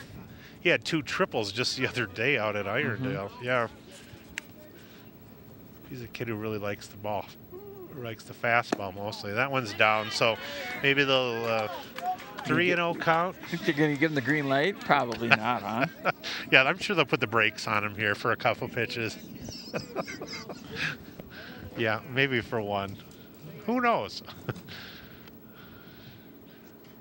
And that's ball 4. So even though Parker might be frustrated that he didn't get anything to hit, the good news for Orioles fans is you got a really quick runner at second now in Hoyt, and Fromm up, who's 3 for 4 on the day. And unfortunately for the Orioles, there's 2 outs and everybody's deep. So any kind of contact, Hoyt will be flying off with the pitch. I wouldn't even be surprised if, I wonder if Jimmy might consider stealing and try to get that throw into left field and win one on that. So nice strike there right on the knees. Yeah. One thing you're taught as a baseman is you never make the first and third out at third. Right. And still the outfielders are playing tremendously deep. I mean, you have Cole again, and they're not holding them on. Right. So 2 down, 8th inning, 0-1 the count here. Sort of makes you think if they know what the score is. And that might win the game, as that's to the gap, and indeed it does. As Fromm wins it with a single to left field. And indeed, the Orioles are going to celebrate after a tough game on yesterday. Fromm's 4th hit of the day plates the fastest runner on the team in Cole Hoyt. And nice comeback for the Orioles. They did have some good contact on the day, and the Orioles are going to win it 7-6 here. I know never fun to lose to your best friend for Nawan, but I'm sure he's got to be happy for Ryan that Ryan could end the game for Park with a single. So yeah, absolutely. I mean, Ryan had a great at bat and sort of senior leadership right there. I mean, actually, the 3 guys out in the field to end the game. Yeah, you have arguably your 3 best players on the field, and the 3 captains in a row got a heart. Yeah, Hoyt almost took the pitcher's head off with that single, and Parker showed the discipline not to swing at any of that. Yep, good quality at bat by Parker, and certainly Ryan hitting a pitch he should have hit and won the game. Well, it was baseball's not an easy game. It's some guys make it look easy, but that's tough. Well, that's guys. Well, and it's hopefully that's some good news for the Orioles. It's been kind of a roller coaster ride, as we mentioned, since last Thursday with the Totino and Armstrong and Southwest games not going their way. But good win over Chisago and a nice comeback win today, and a lot of good contact. The Orioles, I think, on the day had 1, 2, 3, 4, 5. Officially had 6 strikeouts, but unless my math is incorrect, only 2 of them were swinging. So, and through an 8-inning game, that's not too bad. I had officially for the Orioles, Paul has 7 runs on 13 hits and no errors. Cooper with 6 runs on 9 hits and no errors. Joey Giramillo will get his first varsity win on the mound for St. Louis Park. Good for Joey. Yeah, congratulations to the sophomore Giramillo. Some other offensive highlights for the Orioles. We mentioned Cole Hoyt scoring the winning run there. Cole officially on the day had 4 hits as well. He had 3 singles and a double, scored the winning run, and Fromm had 4 hits with 3 singles and a double. And then also Joe Burnley had a really nice game with a couple nice catches, a nice double and single. And Kathy Brown, the proud mom of Cole Hoyt, is over here as she gives Adam Barta a big hug, who Cole played with Adam in the winter, and I know he's really excited to see Cole play and go to lacrosse. And a nice win as you see Coach Nunn visiting with him. Once again, we are going to be broadcasting tomorrow night. I don't know, Paul, if you're going to replay this game at all, but if you do get a chance to join us tomorrow is senior night, Thursday, May 16th at the park, as the 7 seniors, including Fracassi, Schlegel-Wiener, Fromm, Stennis, Hoyt, Bros. Did I miss anybody? I hope I didn't. We'll all be honored with a pregame show. And then, Paul, before we go, if you could just put up the graphic once more about the scoreboard, and let's also put the graphic up about ordering a copy of today's game. First of all, if you do want to help with the fundraising, we do need to raise another $10,000 to put in that scoreboard. It's going to be installed next Wednesday, May 22nd. Come on out. I think the Orioles are playing Edison, perhaps, or the JV is going to play the Edison varsity. But come on out. Derek's family hopefully will be on board. And then if you do want to make any type of a tax-deductible contribution, even if it's $10, or if you want to send the piggy bank around in class, all that's going to hopefully that scoreboard will be here for 25 years. And then on May 29th, circle that date, the first ever Derek Keller Scholarship will be awarded at St. Louis Park High School to a member of the baseball team who graduates, a $1,000 scholarship in honor of Derek, and hopefully Bob and Linda will be on hand to present that. So call that number if you do want to make a contribution. And then if you do want to get an order a copy of today's game, and let's be honest, Adam, who wouldn't? Even if you were a Cooper fan, there was a lot of fundamental good things to see with the bunt execution that one inning. And absolutely, this is one to remember, no doubt about it. Certainly a great win for St. Louis Park, and it's, you know, looks like it's getting them on the right track. Offensive output certainly at the end of the game, come from behind win, and you know, this is a good game to watch again. So order a copy. Order a copy, 3 for $10 a piece, or else go to ParkTV.org and make sure if you're a Cooper fan as well, let others know that you know, they can watch the replay of this online.